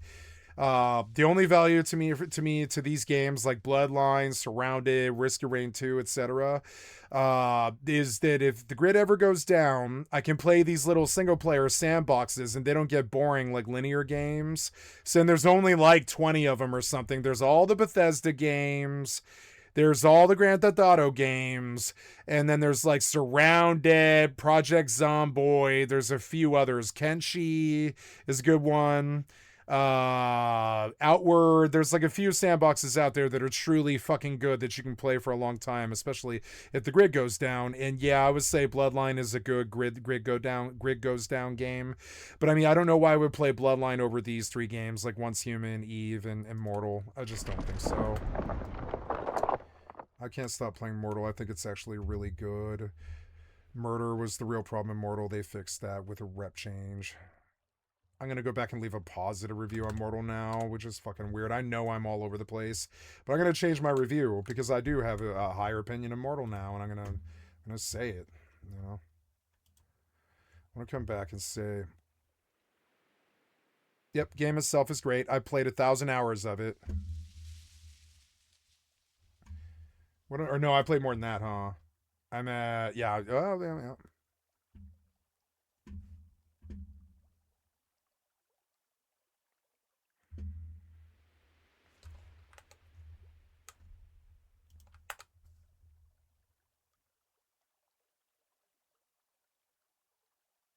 Yeah. This is a good review for Rust 2. I'm going to leave this review for Rust as well, because I don't want to harm Rust. Rust was good to me. Rust made me a lot of friends and stuff, I mean, etc. But, I'm going to change my edit. I'm going to edit my review.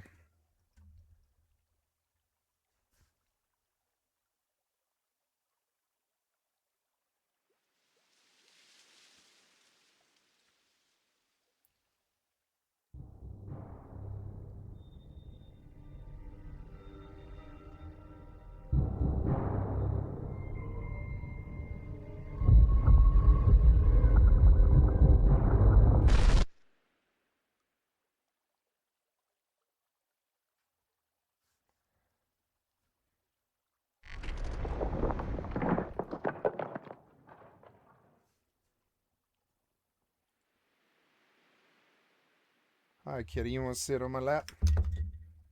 No, you want my chest, huh? You want to sit on my chest? You think it's dinner time, huh? Ah, my mic fell. God damn it, kitty! You distracted me. You caused me a problem with my stream. There we go. There we go. Okay, kitty. I love you. I don't mean to yell at you. Stupid mic. Constantly falls. So annoying. There. Okay, kitty. I'm gonna sit up. Sorry. Okay, come back. I had to sit up. Yeah, come back. I just had to sit up. Come here. You can sit on my lap. You're welcome. I just had to sit up, kitty. It's not your fault. Whatever.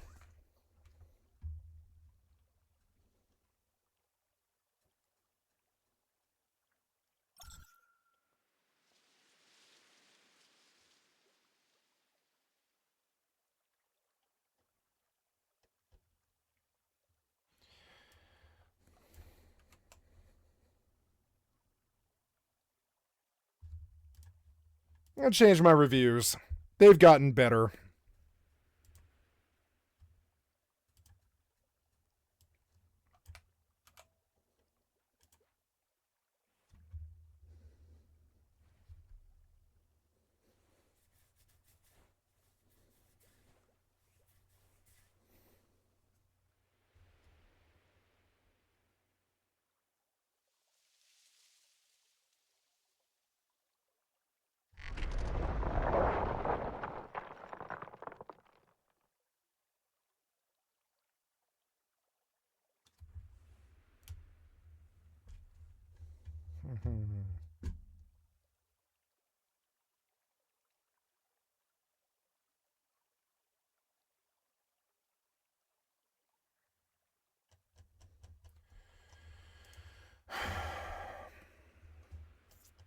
Now,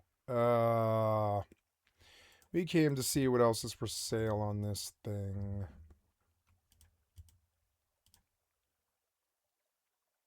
Midwinter and Middle-earth sale. What does that mean? Midwinter and Middle-earth. What does that mean? They're like using any excuse to make a sale. $7 for the entire Shadow of War, Shadow of Mordor, Shadow of War, Shadow of War Game of the Year edition. They're selling the entire Shadow of Mordor thing for $7. But the game wasn't good. Like, I didn't think this game was good. It had a good enemy system, but the combat wasn't good. Why aren't the Lord of the Rings games good? The best Lord of the Rings games are fucking Lego. What? Like, the Lotro was okay. Lotro was an okay game. I do enjoy it.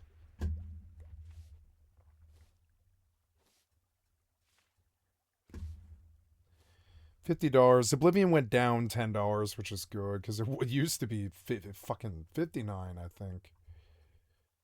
Lort, Terraria, Call to the Lamb, Repo, Peak. These are all roadmap games. All of them are roadmap, and that's why they're under $10. DOS 1 was a roadmap game, but none of the rest of them were. Jedi Survivor is not a roadmap game. It's just not really a good game, you know. A lot of people liked it for some reason, just because it's Star Wars. Yeah, I would say. But that, yeah, if you're going to make a bad game, definitely make it a Star Wars game. It might sell more. I didn't think it was even as good as like some of the other Souls-likes I played. I'm just saying. Warframe, Coral Island, Pavlov, Days Gone. Coral Island, huh? Shape of Dreams, log in. We're gonna go back to Mortal and shop more tree. Need to buy fucking elixirs of aptitude if I'm gonna continue to. Oh, I didn't check the daily today, right? And I'm supposed to kill. I think I'm gonna go do something in Mortal now, because I've been playing like Once Human like all day, and yeah. Okay, lots of charcoal and steel ingots. I want to go loot the memetics here. Nice, that's good. Good. Good. Ooh, silver ore. But I will have to run a higher level thing if I want better mats, and I will. What's like the highest level thing that we can do? I was going to Inspection Point, which is in line, but I mean, I don't know. Can we go higher? Yeah, I think I'll probably move to like fucking like, I don't know, Gaia Military Base? It's not that far from where I was. Oh yeah, I guess it is. We'll go to each crystal on the way.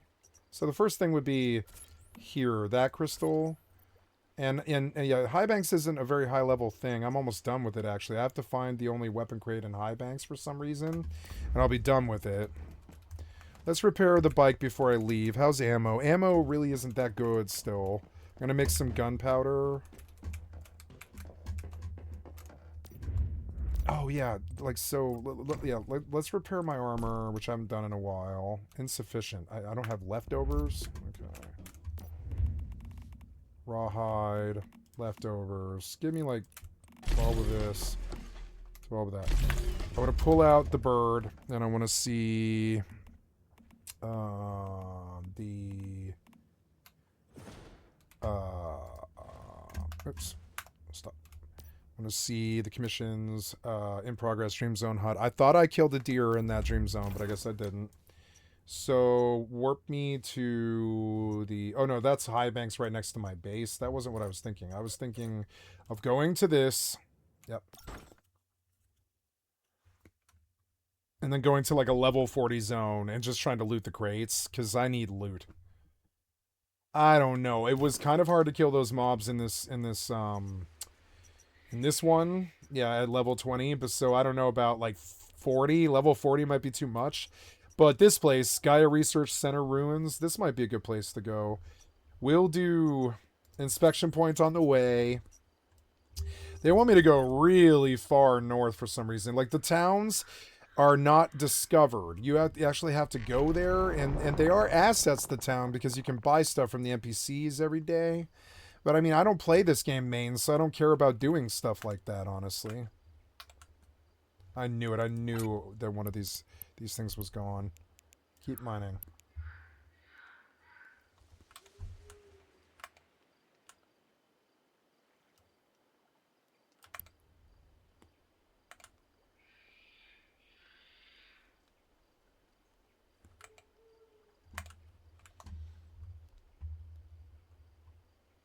I will have to stop and go use the restroom, guys. I will be right back. BRB. I'm going to charge my headphones while I do so. Oops, yeah. I'll be back. It's time to feed the kitty. You want to eat? Time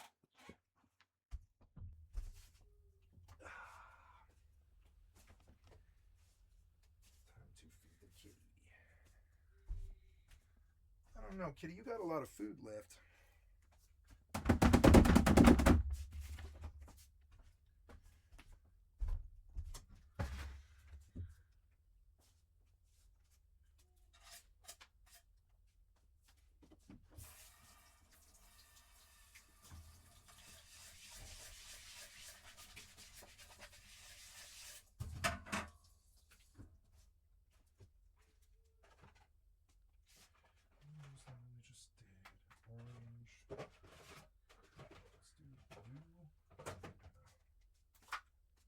Well, there's the 2 containers of food. There's something left to do there. Why is this leaking?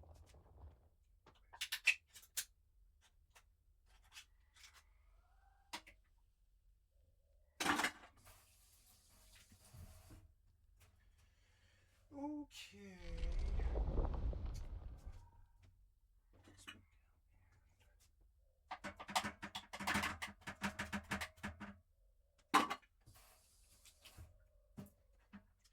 Okay, here you go, kitty. We'll get you some water, too. Enjoy your dinner.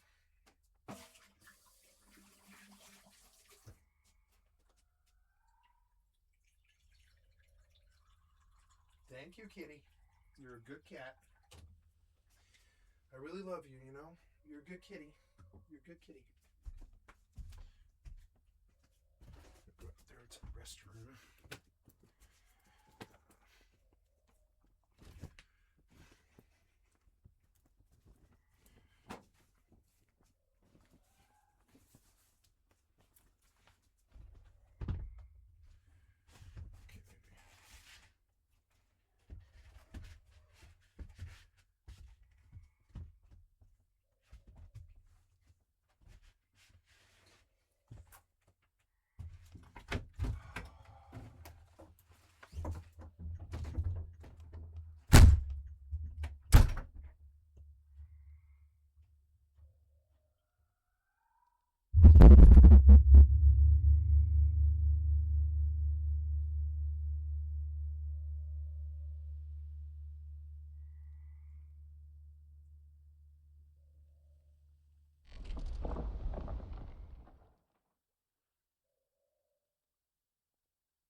Okay, back to work. And of course, I'm logged out of Mortal. What else is new? It is 12 o'clock. My microphone fell. This mic stand feels like it's fucking breaking, maybe. Damn it, there. Do that. There we go. Bring it down. And over. Are you fall again? No. Okay, I'm gonna pull my headphones.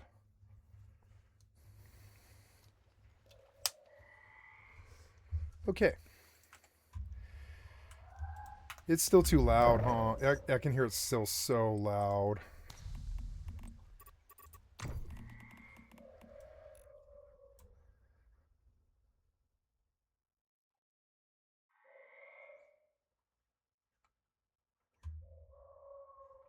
Is it a different game?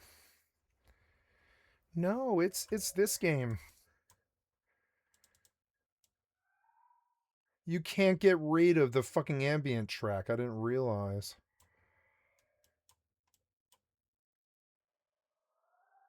You can't get rid of the ambient track. I didn't know.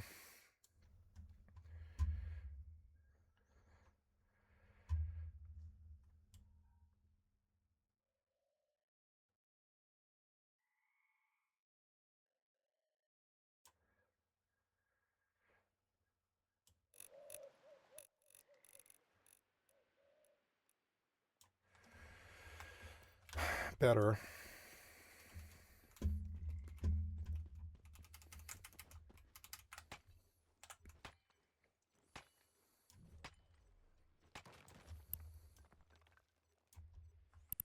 Oops. Now a lot of people came here and they're going to knock this all out.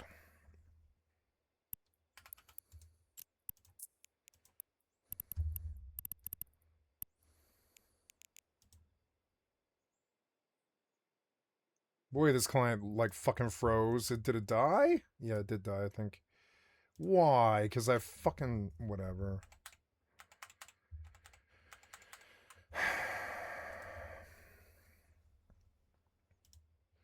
Using dead space to... inaccessible sinusoidal fields, filament traces, and deployables.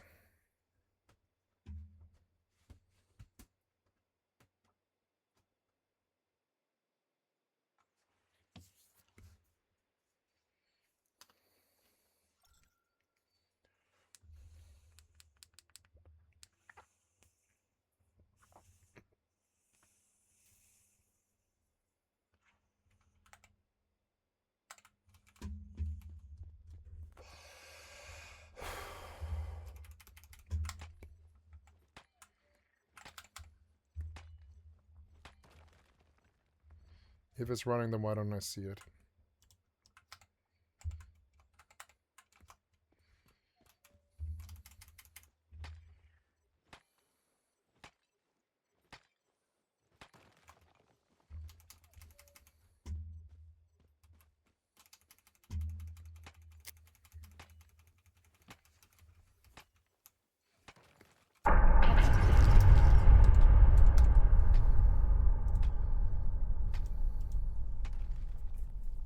Very good. July.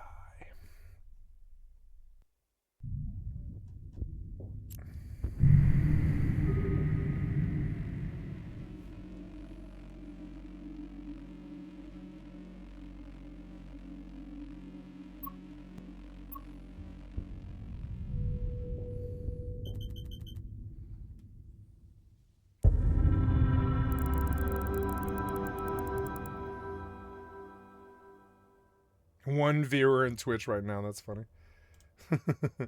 I'm like the only fucking like mortal streamer. I don't care. I don't care. It's not my fault.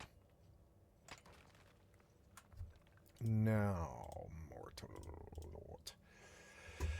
So, force my friends to play Garfield Kart. Remove. No, this is a playlist. Never mind. I don't want to do a playlist. So, stop.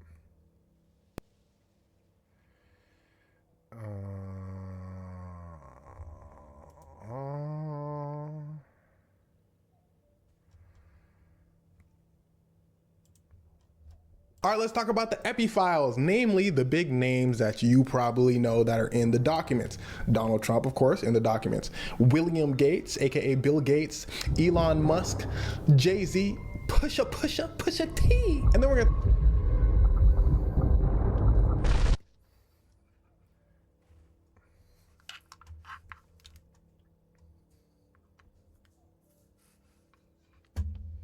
Hi, kitty. You want to sit on my lap? Beautiful kitty. Out a lot of bad news. If I look like I'd make a nice hat. Heads up, a prediction of endless winter was tonight's feel-good story, and it's over. Because on Friday morning, the Justice Department released its largest batch of Epstein documents, which totals over 3 million pages. 3 million is a lot of pages. It's like when your mom says she's reading another book about Olive Kitteridge. How much can possibly happen in Maine? And it's 3 million pages of just terrible stuff. I want to thank my researchers, Brandon and Catherine, for going through it all today. Okay? Do you have a picture? Do we have a picture of those guys? Here's them when they showed up to work this morning, and here they are now. I'm sorry, let's send them a cookie cake. It's a cookie cake for all those guys. Folks out there are still slogging through all the files, but they implicate a who's who of powerful men, including everyone from tech titans to Wall Street power brokers. Yes, turns out Punxsutawney Phil might be the only prominent American male who's not in there. Is what I would have said if he wasn't in there, but, and this is true, he actually appears in it 4 times. Oh my God. Oh, come on. Phil, buddy. Well, I guess that finally explains this footage. Yeah. No. Sad. There's one prominent guy who is in there prominently because President Donald Trump is mentioned more than 1,000 times. The New York Times found 5,300 files with references to Trump and more than 38,000 references to Trump, his wife, and Mar-a-Lago. 38,000 references. That seems low, frankly. Obviously, this is the biggest story imaginable, but for some reason it isn't. Case in point, I led with a groundhog. Who got to me? These files include many disturbing allegations, all denied by the White House as being unfounded and false. I want to be clear about that. But among these is that before he was president of the United States, Donald Trump forced an underage girl to perform oral sex and hosted big orgy parties with young girls at one of his golf clubs.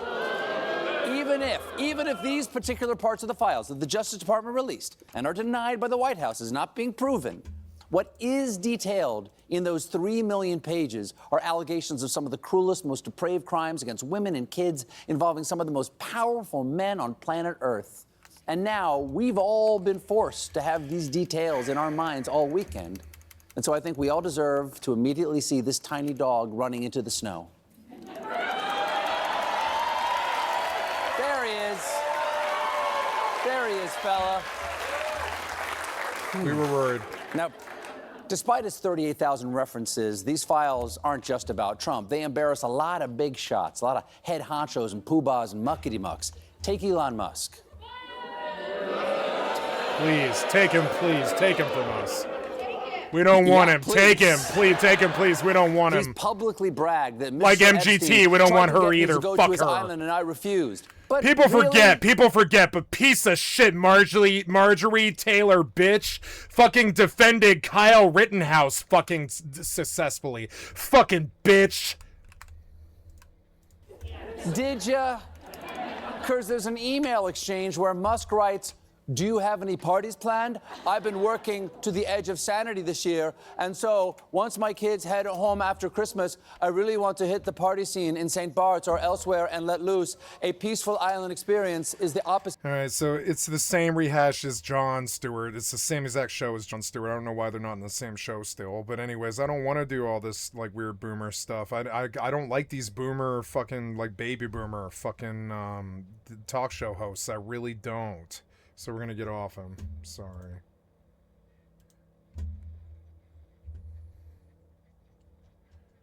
Like, I've had a bigger issue with the baby boomers almost every fucking day. It gets worse. My disdain for the fucking baby boomers of this world has only grown fucking stronger. And every day it gets worse. As there's more and more baby boomer rapists and fucking assholes and criminals and shit. We come to find out that our parents were actually the worst generation. They called them the greatest generation.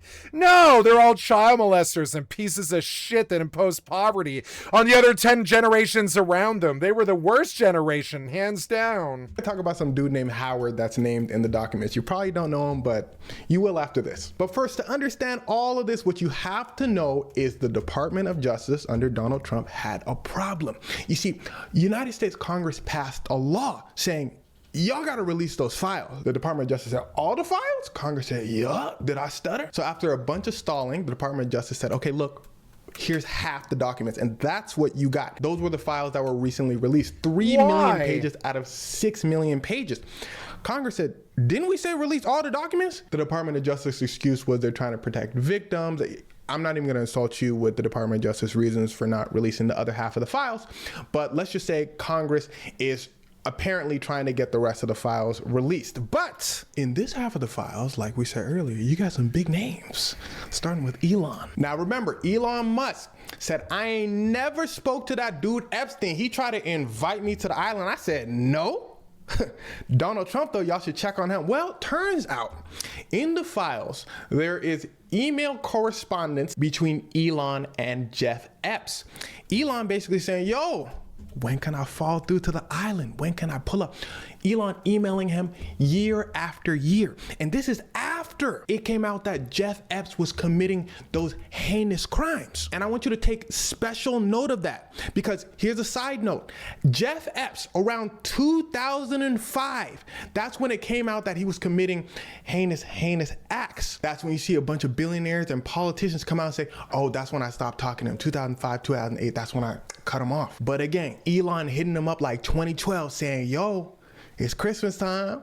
Can I come to, Elon saying this, the wildest parties you got? What's the wildest parties you got? He said, me and my wife, his wife at the time, trying to pull up. And what's kind of embarrassing, when Elon last messaged Jeff Epps, Elon was like, yo, man, can't wait. Is the heli coming? Like, Jeff Epps responded to him saying, look, man, I'm not finna be at the island this year. Like, you can't come. I'm gonna be in New York. Boy got rejected by a weirdo. Elon, tripping. And speaking of tripping, let's talk about William. I've been told y'all about William. So according to the files, Jeff Epps is basically like drafting an email to himself, detailing the stuff about William Gates, saying William Gates messes with Russian girls. He's stepping out on his wife with these Russian girls. And with these Russian girls, he got a disease, which he then gave to his wife.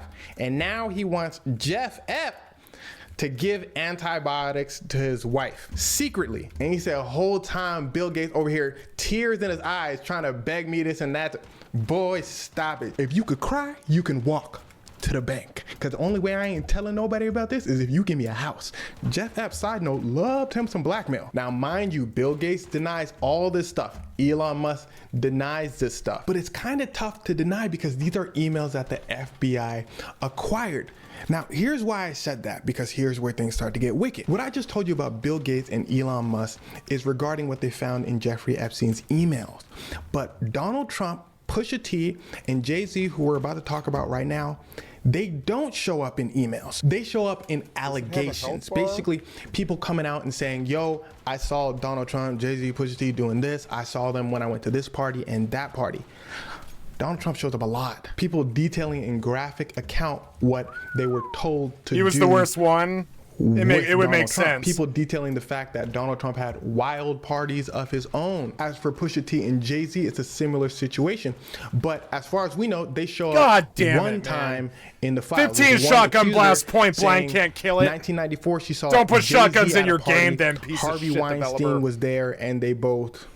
And how they got to these parties in the first place is because of people like Pusha T, who the accuser called a handler. They go on to say Pusha T would give them stuff to make them really sleepy, and then they would wake up at these parties. Now, besides all the big names I mentioned to you, there are plenty of other names in these files. Many people in Donald Trump's inner circle, politicians alike. But there's one politician I want to highlight for you, and that's Howard Lutnick, your Secretary of Commerce. You see, he was Jeff Epps' next door neighbor. So a few years back, I guess he felt like he had to explain himself. So he goes on and does an interview. This is when it was all popping about Jeff Epps. He came out and said, look, all that stuff about Jeff Epps in the news, just because I was his neighbor, let me start by saying I got nothing to do with it. And when I tell you, he was being this boy should be an actor. Boy should get an Oscar, because he was furious that his name was even mentioned in the same sentence. He said, don't mention my name with that man. The interviewer said, you serious? He said, damn straight. He said, let me tell y'all something. I went over to introduce myself to Jeff Epps. Me and my wife was there. We knocked on the door. We said, hello. Boom. Jeff Epps opened the door. We said, hey. We saw a massage table in the middle of the room. That was weird. So we said, Jeff Epps, you like getting massages or something? Jeff Epps leans over and says, I love massages, but he was weird with it. Like, we thought it was weird, me and my wife. And then we said, okay, Jeff, we're gonna leave. We looked at each other and we promised we would never be in the same room with Jeff Epps again. They found him in the files. They found our boy Howard in the files emailing Jeff Epps saying, when can I pull up? When can I pull up to the island? Matter of fact, dude's wife was emailing Jeff Epps too. Just in case you didn't get our last message, can we pull up? We finna bring our friends Mary and Matthew. They named them too. They said they trying to bring the whole fam.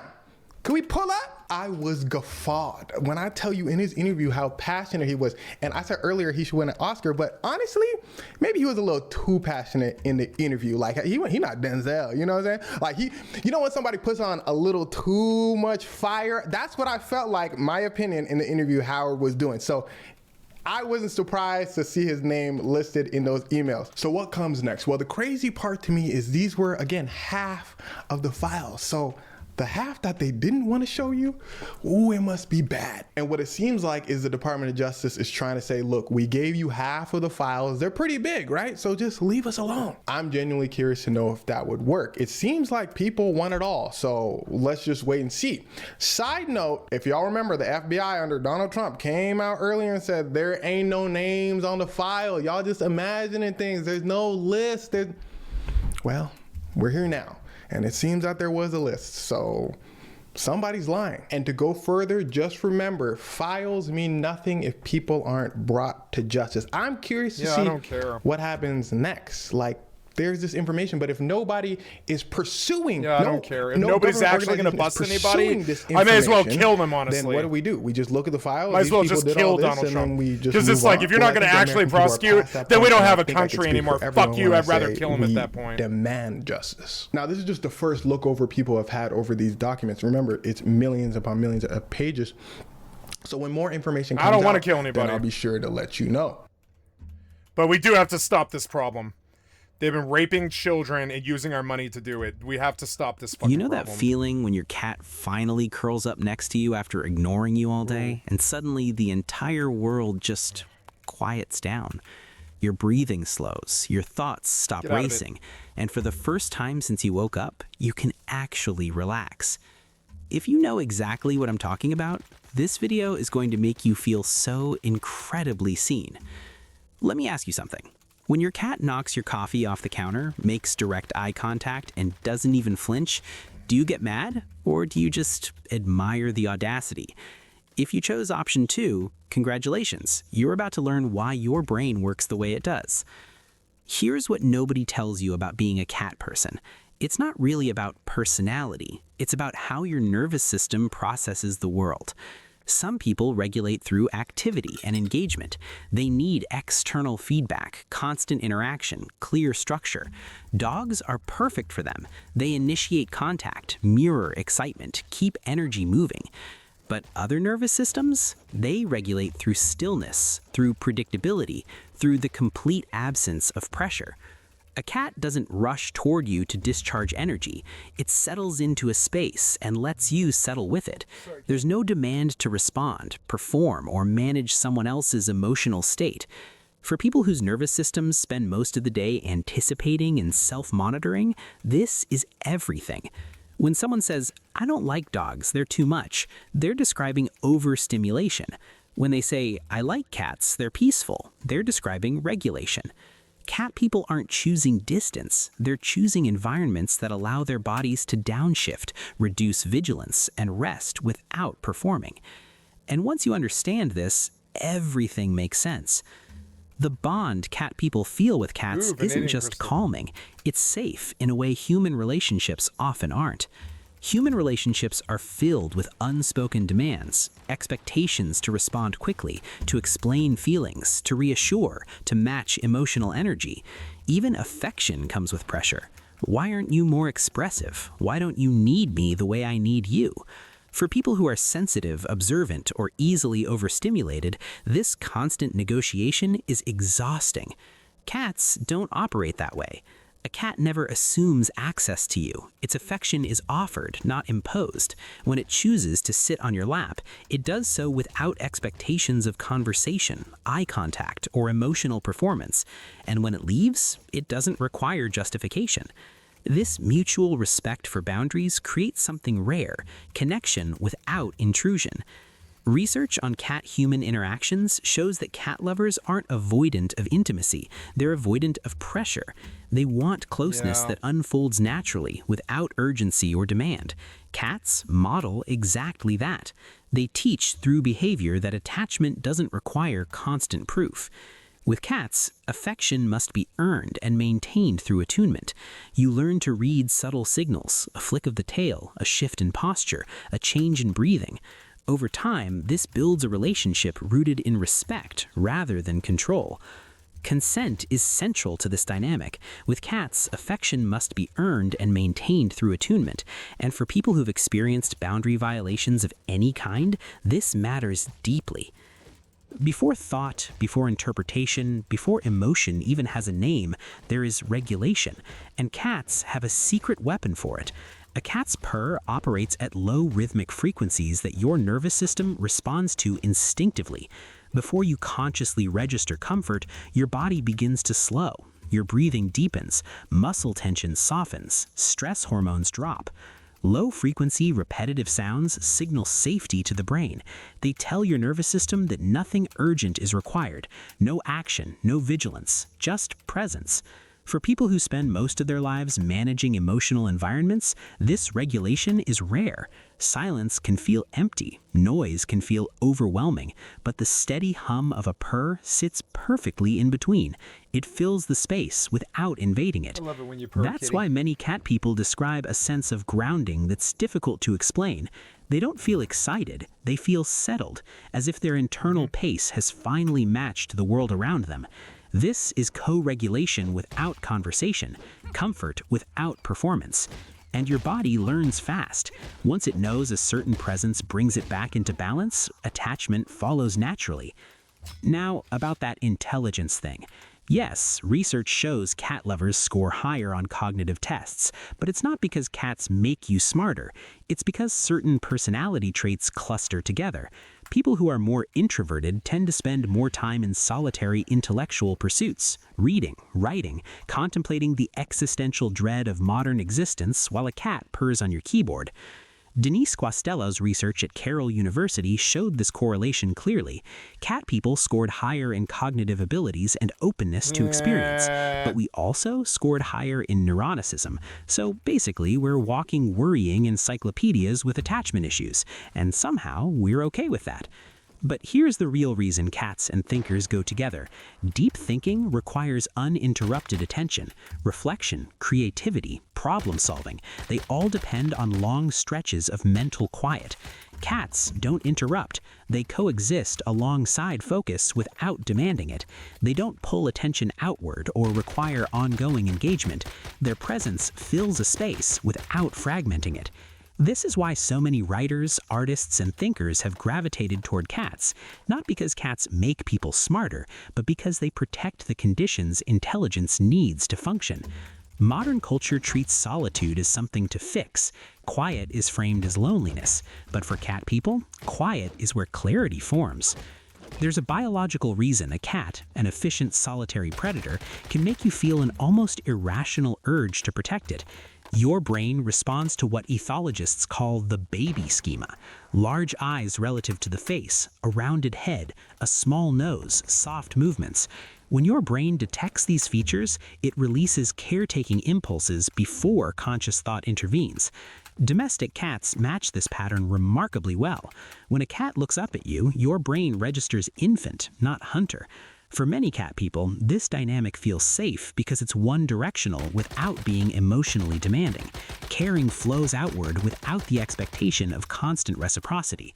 The cat doesn't ask you to be cheerful. It doesn't require reassurance. It doesn't monitor your mood.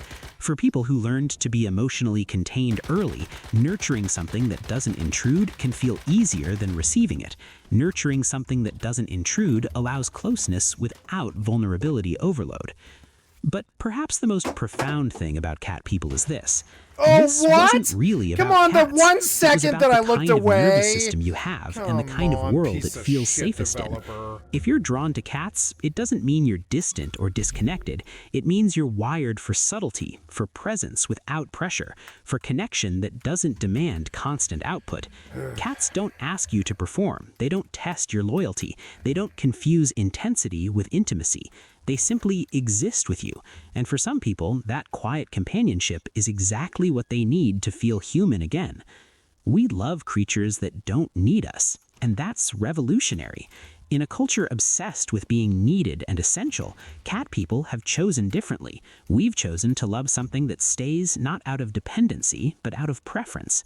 So the next time your cat ignores you for 6 hours and then demands immediate attention, remember, you're not just a cat owner. You're someone whose nervous system found exactly what it needed to function without overload.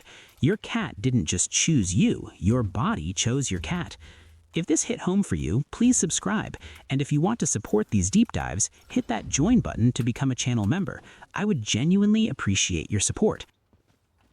And no, he made a statement about me and Jeffrey Epstein. I have nothing to do with that. I have nothing to do with Jeffrey Epstein. And in fact, if you look at the DOJ, they announced, they released 3 million pages. You bought them. You bought them. In fact, you bought them. And frankly, the just DOJ, be honest. I think, should just say, we have other things to do, because that whole thing has turned out, I mean, other than Bill Clinton and... Yeah, like what? Bill Gates. Attack fucking Greenland, Canada, and fucking Venezuela, you fucking brain dead piece of shit fucking dementia patient. No, we don't have better things to do if you're in power. No, we don't. We don't have better things to do than prosecute you. We don't. We need to get you out of our fucking system now. The things that you propose to do instead are not better. They're not better. Prosecuting you would be much, much, much, much better. Much, much better. Oh no, are you killing me? Yeah, you are killing me or something. I don't know. What is that? Oh god, it's gonna kill me. Get out. What the hell is it? What the hell is that thing? I don't want to know. I came to some place that I shouldn't have come to. Oh, damn it. Go. Nope, I want you to actually... Cannot place vehicles in the current state. Please go. Can't move. Very slow for some reason. Go. Can't move. Very slow for some reason.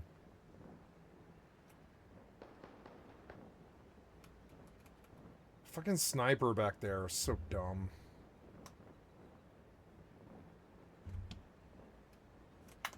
Why did you put this down here? You always put it down there. You know where I leave this. It's never ever in the lower right corner of the screen. It's never.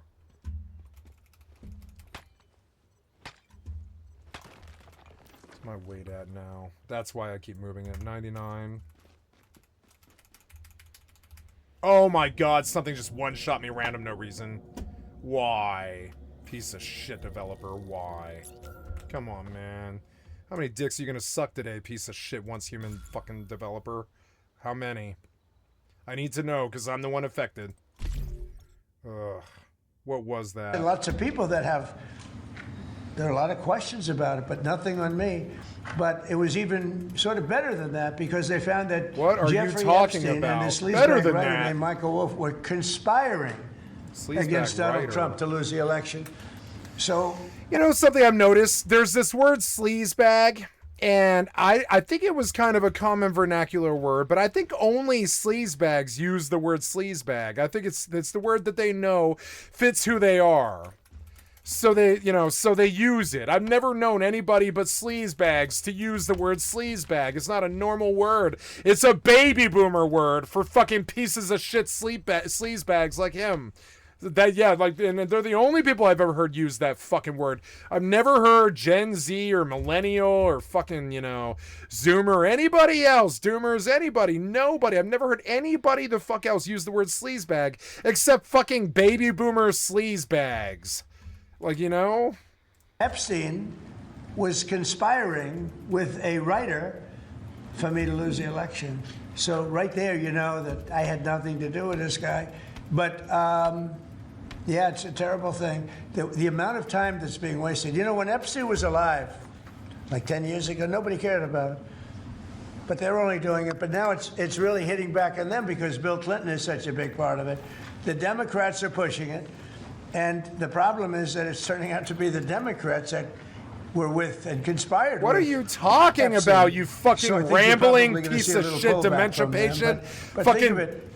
Fucking neck pussy, President neck pussy. What the fuck are you talking about? What are you even on about? You're like, this and this guy were trying to prevent me from becoming president with the election that you stole.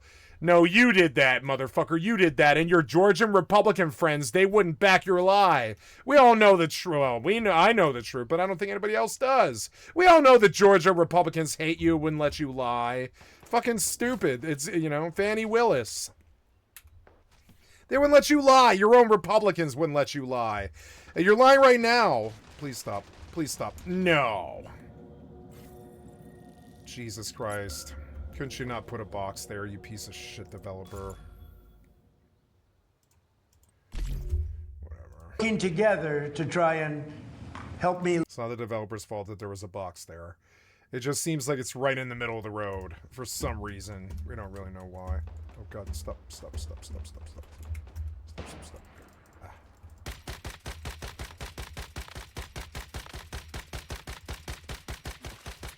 Fucking sniper.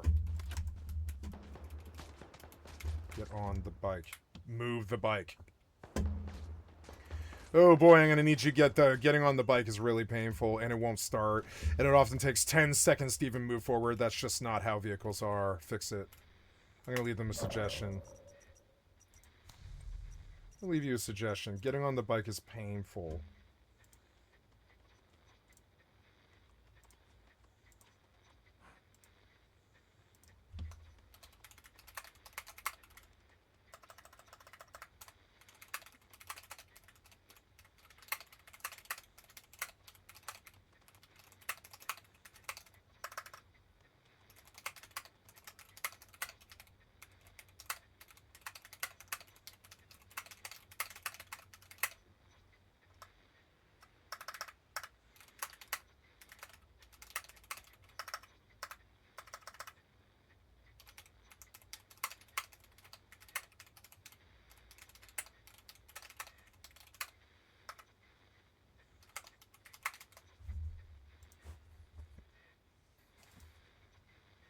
Yeah.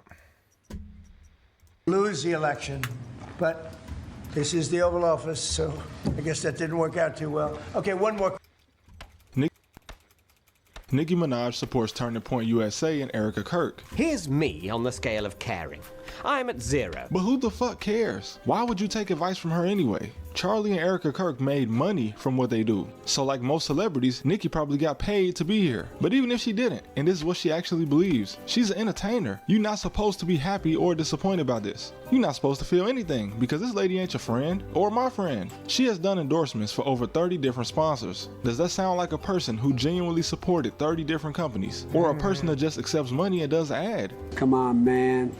Come on. And I've got to experience firsthand the effect that politics plays on the average person. I'm from the south side of Chicago. My wife is from a small rural community nowhere near a city. I have cousins that live in the wealthy neighborhoods on the west coast from San Diego to Arizona, and I even got Mexican cousins in New York, and I ain't even Mexican, brother, but I get it. Every community gets disappointed when the person they look up to, or at least the person they get entertained by, supports something they don't. Whoa, whoa, whoa, now. And sometimes they lash out. I remember being so surprised in college when I was working some random retail job, and this old man came in angry about something he saw on the news, and so he pointed at me and said, "This is your Obama's fault." This was 2019. I was like, bro, what? I wasn't even old enough to vote for either of Obama's campaigns. But that being said, my mom probably voted for him, and that's who cares more about politics than anyone else. The people over 40, and definitely people over 50. Yeah, I used to really not care about politics because I had a better life, but then politics fucked over my life and threw me in jail, broke my fucking ribs and threw me in a paddy wagon and fucked me over, put me in jail for drugs and all types of shitty shit and didn't fucking help me when I was assaulted and fucked up and people fucking beat me to damn near death and shit like this. And then the system threatened me with 10 years in jail for possession of less than a gram of methamphetamine and less than a gram of fucking heroin and shit. And I know that politics caused that. The war on drugs, the fucking problems, the thievery, the theft, the shittiness, all of that. The fucking piece of shit politicians caused that. It's impossible for me to ignore them anymore. I fucking kill them if we can't prosecute them. I will kill them if we can't prosecute them. If they come back in the next 5 years without prosecutions, I'm just gonna go kill the government. I'm dead serious, dude. I'm gonna kill them all. I need this to stop. The oppression of the American people needs to fucking stop. It does. It really does. It's got to stop. The poverty, the fucking drug prisons, the fucking child rape and the fucking pimping and the fucking underage shit and all the problems and all the disgusting shit around drugs and all the problems with drugs. All the stepped on drugs and the dopers fucking shooting fentanyl cut with fucking strychnine and shit like this. That's all fine if it wasn't illegal and the politicians hadn't fucked us all over in everything that we know. When has an American politician actually helped us? In the last 100 years, when has an American politician actually fucking helped us in any way or fucking form? None! Not once. Not once ever has an American politician helped us in 100 years. Not once. You understand? Only pain, only suffering in jail and problems and poverty. And so yeah, if we can't prosecute you, I'll fucking kill you. You understand? Ugh. God damn it. You better come back with prosecutions, DOJ, because it kind of looks like you're sucking on Donald Trump's dick for money. If you're doing it just like those fucking hookers are, I will fucking kill you if we don't prosecute you. I'll find you and I'll fucking kill you. I'm serious. It's either prosecution or death now. I'm not fucking playing either. It's prosecution or death now. You better come back with prosecutions or we'll fucking kill you. Why is my camp gone? My camp's gone. Why? Why is my camp gone? Now I gotta fucking ride for 10 minutes. Piece of shit developer is gonna suck and eat pieces of shit for fucking dick. Fucking piece of shit dick ass developers. You know, the people that were exposed to all Why is my tent gone? Why is my tent gone? I don't know. Some kind of fucking hallucination or problem with the piece of shit developer. We don't know. We don't know why they're like this. But they keep stealing money. As children because health and safety was That's weird. Why is that happening? Mostly a joke in the 70s, and nobody influences young people more than musicians, athletes, and influencers. Taylor Swift. This lady is so powerful that Fox News called her impact on politics a government psyop. In 2018, she publicly stated her support for Phil Bredesen and Jim Cooper in the upcoming elections in Tennessee. And within 48 hours, over 160,000 people had registered to vote. And of course, all of these voters were not in Tennessee, and although one of the candidates she supported lost, the other guy won the next 2 elections. You see, in my opinion, if you have millions of people that listen to you and watch your every move, it will seem more productive to just give your audience the facts on each side. In the Tennessee Senate election that Taylor Swift gave her opinion on, the guy she supported was literally a former healthcare insurance CEO. You guys remember what? Those? And he was also recruited by a company that would later in 2003 commit the largest healthcare fraud of the time. That's and as she governor supported? of Tennessee, he Or did she eliminated know Medicaid it? coverage for nearly half No, a she was million just people. supporting the And Democrat the Party. lady that Taylor told people not to vote for just straight up lies about, well, everything. She told a crowd of farmers that hospitals are closing in small country towns because they didn't have access to high-speed internet, which is not true. The hospitals in small towns that did close only closed because the population they served consisted of thing older, Elon's ever impoverished done. people who relied on public health insurance, like Medicaid. So we have a guy that eliminates Medicaid running against a lady that doesn't even seem to understand what it is. She also said that Joe Biden will force people to attend college, which, why? How would that even work? Just do your homework is all I'm saying. Don't just blindly listen to a celebrity. Most people have no clue what the president actually does or even how a bill gets passed. And multiple studies have been done to prove that many voting Americans don't even know what's going on. Fucking And that they disconnected me essentially before I just could follow log the in. biggest story in whatever news they watch. According to a study conducted 11 times by MIT, the most well-informed group as far as politics are educated and wealthy white men aged 50 to 70. Follow the rich white man. Follow the rich white man? Exactly, now you're learning. So statistically, most men of all races that are not wealthy are less informed when it comes to politics. So, big surprise, the biggest group of people that understand politics are the ones who can afford to make big donations to a candidate of their choosing. And then, there was a study done by the Institute for Citizen Scholars that concluded young adults, regardless of education or race, lack basic knowledge on how the government works. The study also featured 4 standard questions about how the government works, and only 4% of young adults surveyed answered all 4 questions correctly. And this is not a stretch by any means. If you're Executive, a young adult, judicial, you know many people who couldn't even have legislative. a basic Not conversation fucking about hard. politics 3 other words. than Trump funny, immigrant bad, immigrant good.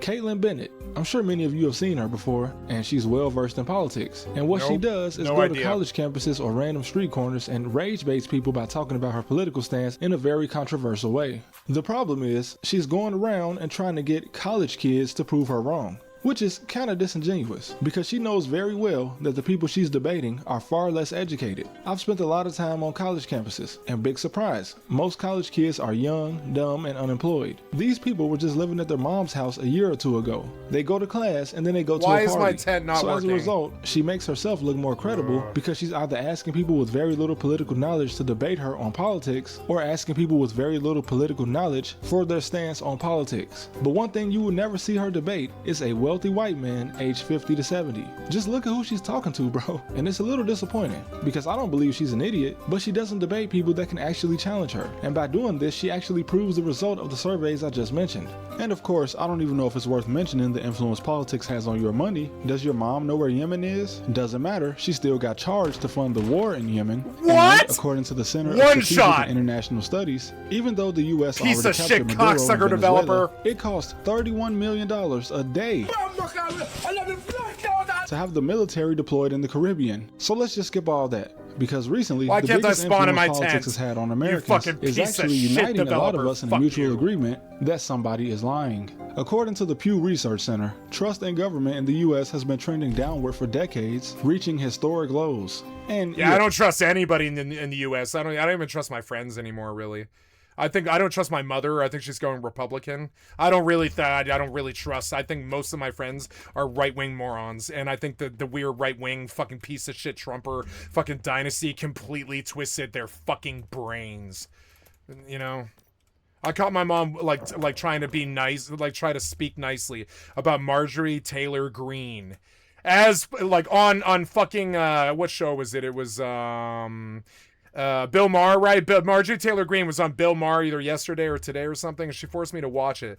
And when Marjorie Taylor Greene came on to brag about fucking like defending Kyle Rittenhouse successfully, I was like, I'm leaving. I'm fucking leaving. I'm leaving the room. I'm leaving the house. I can't watch these Republicans, pieces of shit, kill protesters and brag about it. I can't do it. And my mother likes her. And of course she does, because, I don't know, because Trump's twisted their little fucking brains around, and they've all got dementia because they're baby boomers. So now they're going to vote Republican and fuck us after they're dead. Fucking dumb. Fucking shitty. Shitty and dumb. Fucking Republicans are so shitty and dumb. I hate them so much. Fucking shitheads.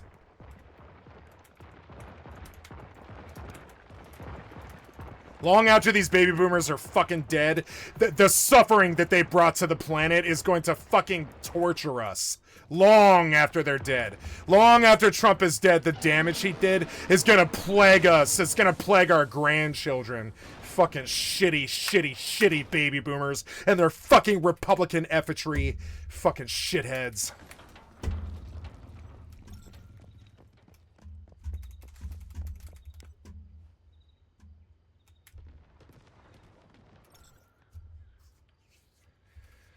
Anyways. Of course, Greenland. Sure, the US has always thought Greenland was a great strategic location to have. That's why we've had our military up there since the 1950s. The US has made several offers over the past 200 years to buy Greenland from Denmark, and Denmark's answer was always the same. The Danish said no. But us trying to buy it shouldn't be a surprise because historically, about 40% of the United States was bought, and Russia made a pretty hasty decision when they sold us Alaska. But it's ironic because some people believe the Greenlanders should be happy at the prospect of becoming American so they can be free, I guess. Even though that wouldn't make sense. What? Kill me, I can't right? even see they it. don't want to be part of America. Stupid piece of and plus, shit cocksucker you know Denmark developer. is free. What's your it's not fucking Russia, problem? And Greenland has free education and healthcare. So, yeah. Oh boy, can you imagine some guy in Greenland? Why can't I use my American tent? hospital bill? Why? Donald Trump wants to turn it into cold Puerto Rico, and unfortunately, there's nothing we can do about it. And as I said, the U.S. has been trying to acquire Greenland for a long time, long before Donald Trump was even born. And fun fact, which is not really fun when you think about it, the bill proposed to integrate Greenland into the United States is called... I'm sick of one-shots. I don't want them in video games anymore. If you keep one-shotting us, I'm gonna cancel your fucking company. I'm fucking sick of you one-shotting us. Piece of shit cocksucker developers. You and your fucking one-shots suck my dick, worthless piece of shit software devs. Fuck you, assholes. Fuck you. You and your fucking one-shots cost me so much fucking time. You gotta fucking fix it, you fucking shitheads. Fucking fix it. Red, white, and blue land. Come on, man. Moral of the story, many Americans are very patriotic. Many Americans are dissatisfied with the government. But all of us are misinformed in some way. But here's the cheat code for the US presidential election to prevent any more fights. Since 1988, we've never had two different candidates from the same party win back-to-back. Stop one-shotting me, so before shithead. we argue about I don't the next care what election, company you work the for. winner Stop will most doing it likely be a in the candidate fucking from the other industry, party. shitheads. Because one Stop party gets in one-shotting office, us. Makes everyone mad until they finally get out of office, and the next party takes over, makes everyone I mad. have good armor. Repeat. Do not So one-shot unless me. Donald Trump is I removed spent a or lot of something, time we on don't my have to worry armor. about Do not JD Vance one-shot me, becoming president. shithead. But regardless, Shithead whoever the developer, next fuck president you. is, Stop they'll one-shotting definitely us. repeat the same Stop cycle doing it. and break apart families over disagreements at dinner when it's actually kind of predictable. So it's We're gonna best to take just this stay out money of the from hall. you. But It's thank why you you're guys being for forced watching to us. sell all your games for $10. It's because they're not worth buying and because you one-shot us all the fucking time. It's a serious problem with the industry. You gotta fucking fix it. I should do a video about it. You and your fucking... I did do a video about this. One-shots and backfill. Why do you fuck us in the ass like that, you stupid piece of shit developers? What the fuck's wrong with you? One-shots and backfill. The two worst things in the fucking video game industry. You gotta fix it. You know, Bullet Sponge is also almost as bad, but not quite. Okay, go to work. No, go to work.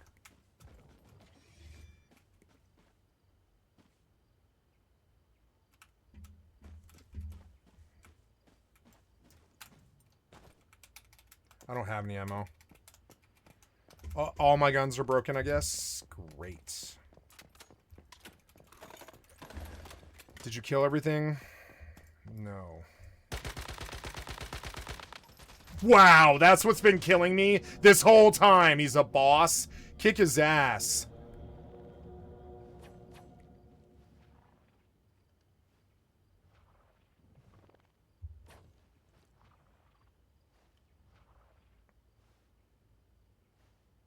That's what's been one-shotting me this whole fucking time.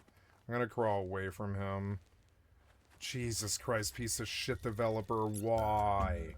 I didn't even see him to know he was a boss. He killed me so fast. Jesus Christ, piece Stupid of shit American, developer, ramble why? about stupid American politics. Why? And I love you guys. And thank you as always for watching and supporting. And I'll see you next time. Fucking dumb. Fucking piece of shit developers. What the fuck's your problem? Too many one-shots. That's your problem. Too many one-shots. We all know it. Come on, man. What's the point of even putting armor in your fucking game if every single mob in the fucking game one-shots you in full best armor for that level? It seems fucking crazy. It's like, why? Why bother even putting armor in your fucking game at that point? If it's all one-shots anyways, why take the time to design armor in the fucking game? Why bother if everything's one-shot? It's fucking stupid. I have the best armor in the fucking game for this level, and it's fucking, I get one-shot. It's fucking stupid. Why? Why do you waste my time making armor then? What's the fucking point? Piece of shit problems like this is why your industry's fucking dying, and I hope it does, honestly. I'll live off games from 20 years ago. I don't need new games if you're gonna treat us like this. Fuck you, assholes. You and your fucking one-shots and your fucking bullet sponge and your backfill sucks so much goddamn dick, dude. I don't really want you to succeed anymore. I would prefer if the video game industry fucking died if it meant you don't design like this anymore. Honestly, it'd be less painful for us, you know? Just play games that work that are from older times when you didn't treat us like this. You piece of shit cocksucker developers. You keep fucking up this industry that I care about so much. I can't stand you. Fucking assholes. You take my money, fucking one-shot me, fucking thief. Like that bullshit. I don't have guns because the piece of shit developer is such a cocksucker. Fucking asshole.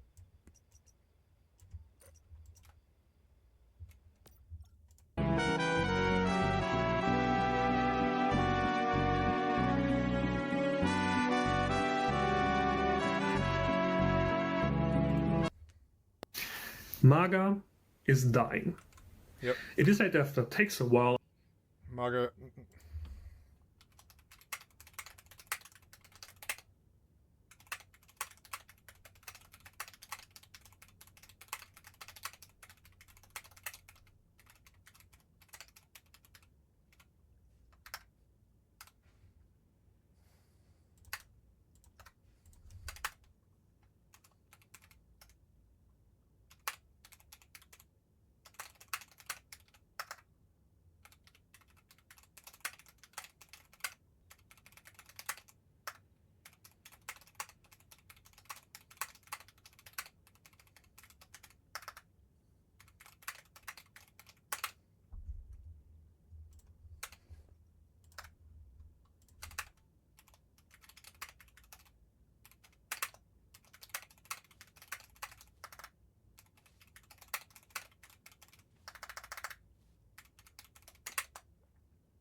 Only way MAGA will die is if we kill them or prosecute them.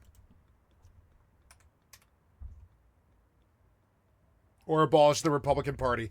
Death, taxes, and the Republicans who cause terrible death and taxes are the only certainties in life. Shitty kings for as long as mankind has lived. If the DOJ doesn't prosecute, they'll sleep with the fishes. The public will tear them apart soon if they don't, in a matter of weeks too. I'm terrified of it. Just the toasted toad's truth.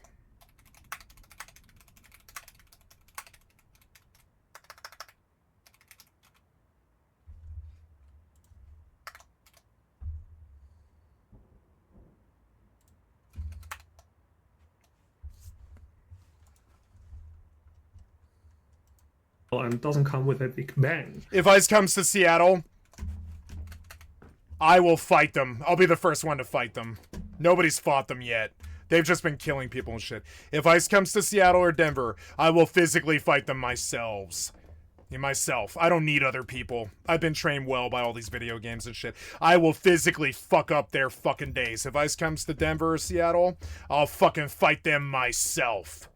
You understand? I don't need pieces of shit that don't do anything. I will fight them my fucking self. They better not fuck with Seattle or Denver. I swear to God. I will fight them myself.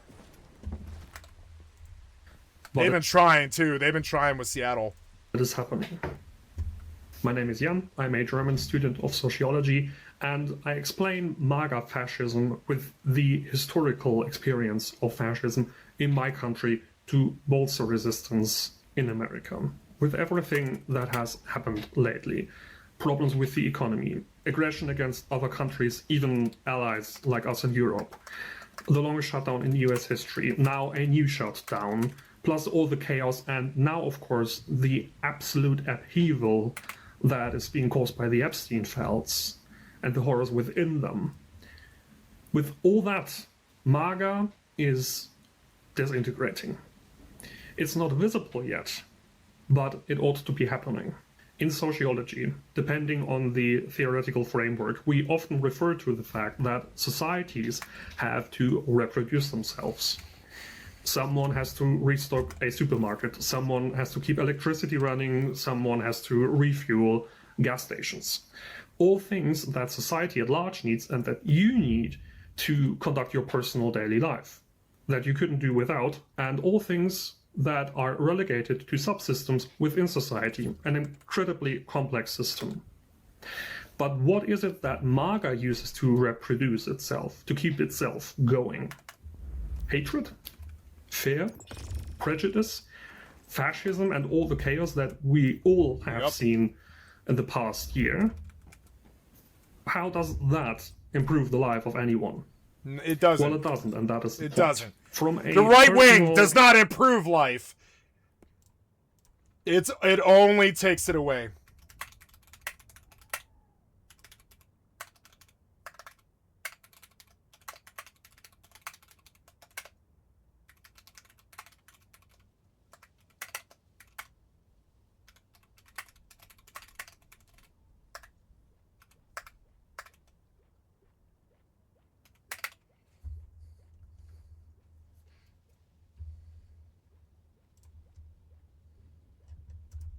historical and German. Death and rape is their currency.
perspective. I would say that... I can't believe what I just said. Listen to what I said. I said the right wing does not ever, I repeat ever, improve life. It only takes it away. Death and rape and NDAs are their only currency. That and God. What God would ever support these evil, sinful, honorless scum? The only way MAGA will die is if we kill them or prosecute them or abolish the Republican Party. Think what it took to stop Hitler. That's what it will take. Death, taxes, and the Republicans who cause terrible death and taxes are the only certainties in life. Shitty right-wing kings. For as long as mankind has lived, we've never been free of it. Trying to tell us what to do, steal our money, tell us what gods to worship. Trying to tell us what to do.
Looking forward to killing some Nazi scum.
no one who joins a fascist movement was in a good spot to begin with. People who are content don't join fascism. Now, the pathways into fascism and out of it are indeed extremely individual. The starting point can be anything from fear for your personal socioeconomic status, from conspiracy theories to prejudice like racism or even religious beliefs. And the journey into fascism is complete when it becomes about identity as well. When a supposedly great leader tells you how great you are because it appears that as a follower of fascism, you don't find that self-esteem within yourself. There is nothing rational about it. It's all about negative emotions. And with hardcore fascists or people with violent fantasies, it goes further because they cherry their leader for empowering them to live out their violent fantasies. The violence that the leader embodies, that is how ICE works. And thus, with a sufficiently consolidated movement like that, you don't even need a majority within society, as with this kind of power projection, many people will get afraid and stand aside. With the Epstein files especially now, it is absolutely and undeniably clear just what MAGA elected itself as a supposedly great leader. A reflection. And they don't like what they see there, because it is not what they were promised or being told they would see as a reflection of their supposed greatness. People have already left MAGA before, and many more will likely reach their boiling point now. Quietly, of course, and in shame that it is happening, because they just can't cling to the lie anymore they were told is a reflection of their supposed greatness, as they have to confront what it is that is being reflected at them. So here's the psyops that you can conduct against MAGA now. You can find each and every person in MAGA willing to listen now and get them into resistance. I am not joking. I know how much bad blood there is between former friends and family now, but if we are to stop the illegal actions by ICE, the authoritarian overreach, the corruption, and fascism at large, we need numbers.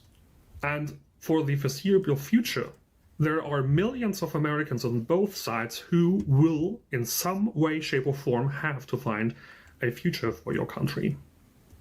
You will need the people, all the people, you can get.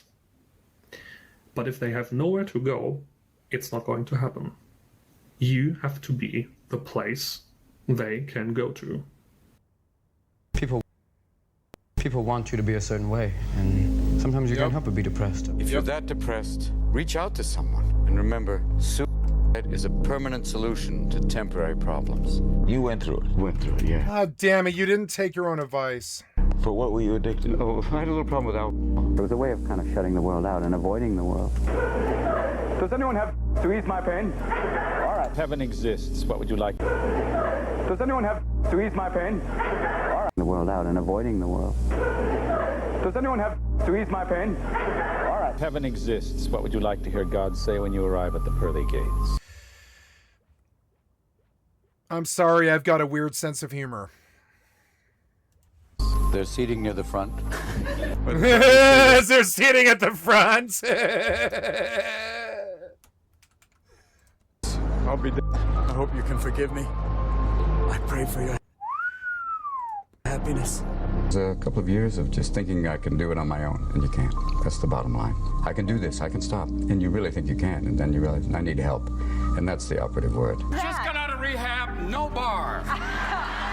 Say you, I went to rehab in wine country, always a good choice. It's good, I quit. I realized alcohol is not my friend. No. Yes, I went through a certain kind of whatever, 3 years of heavy drinking. Why is there such a heavy-duty problem with drugs? That addresses the psychology of a nation. Yeah. And I try to address it using the only weapon I have, comedy. And that's all we do. Well, comedic talent is the way that, survival mechanism. Yeah, I buy into that. It becomes that. You're not easy on yourself. No. As an alcoholic, I talk about, some warning signs. The idea of, have you been through it, to talk about it and see, this is what you go through. Heart surgery, alcoholism. We're talking about pretty much everything that's kind of happened, the heart surgery. I mean, the idea of even the valves, they gave me the choice of getting, different valves. After the heart surgery, you find yourself getting very emotional. Doing the shows were fine. It was after the shows and before the shows. I remember one time I was so hungover, one time that the director gave me notes. I was on the floor, he had to kick me. What keeps you up at night? What keeps me up? It's usually thinking about something that either happened that didn't go exactly the way you wanted, or that you're worried about something you have to do and you're kind of preparing. And then you realize the only way to prepare is to let go. Okay, you've done it now. Just let go, let go. And there's a voice that tells alcoholics we can drink. It's the same voice you hear if you can go up to the top of a very large building and you look over the side. There's a little voice that goes, jump. You can fly. You can fly. It's the same voice. The same voice goes, just one. There's a voice that goes, jump. And the idea of just one. For someone who has no tolerance for it, that's not a possibility. You Americans think when something dies, that's it, it's over. But when you go to the Middle East, you realize that there's a real sense of things stay around. So you were dry for 20 years? Yes. Why did you fall off? I was in a little town in Alaska. It wasn't the end of the world, but you can see it from there. And it was like all of a sudden I thought, I could drink. It's also that same thought you have if you look off a large building and go, I can fly. And within a week, it was like, gone. Lays in wait, and for the time when you think, it's fine now, I'm okay. And then, beep. And then the next thing you know, it's not okay. It's not going so well. You're up and you're up and you're up, but when you crash, even the devil's going, dude, this is not going to go well. So many of us did it, and you get through it, and there'll be those nights when you do, and you'd be like, I'm going to die, I'm going to die, I'm going to die. And then you wake up the next morning, I didn't die. Let's try it again. The definition of insanity is repeating the same action, expecting a different outcome. It's just insanity, and what a great anything that makes you paranoid and impotent. How much fun can you have? I got off the cycle. It's really good. I don't have to drink. I don't have to do meth. I don't have to do heroin. I don't have to smoke cigarettes. I don't have to smoke. I haven't had it's annoying that I don't have any weed left, but I haven't had any weed in 3 days or whatever. Do you hear me complaining about it? Yeah, right here you do, because I brought it up because I'm discussing drugs and alcohol addiction. But no, I don't mention it because it's like I'm not a slave to anything or anyone. I'm not a slave to anything or anyone. I won't ever be. I won't be a slave to a substance. I've never been either. I would never say I was actually addicted to drugs. I just really like them. I never ever. The only time I've ever even experienced withdrawal was the worst times I was on heroin. That's it. Withdrawal even I've only had a few times in my life because I never used excess to the point where I would ever overdose or anything like that. To me, I'm a functional alcoholic, functional druggie who likes to take I like to smoke a lot of meth when I have it. I'll smoke it all goddamn day like a chimney and stuff. But then I'll go 3 days without. Because it's like, I've never needed it. I am that strong deep down inside. I see weakness in everybody and everything around me. And I do have some weaknesses, I'm not totally perfect, but it's like,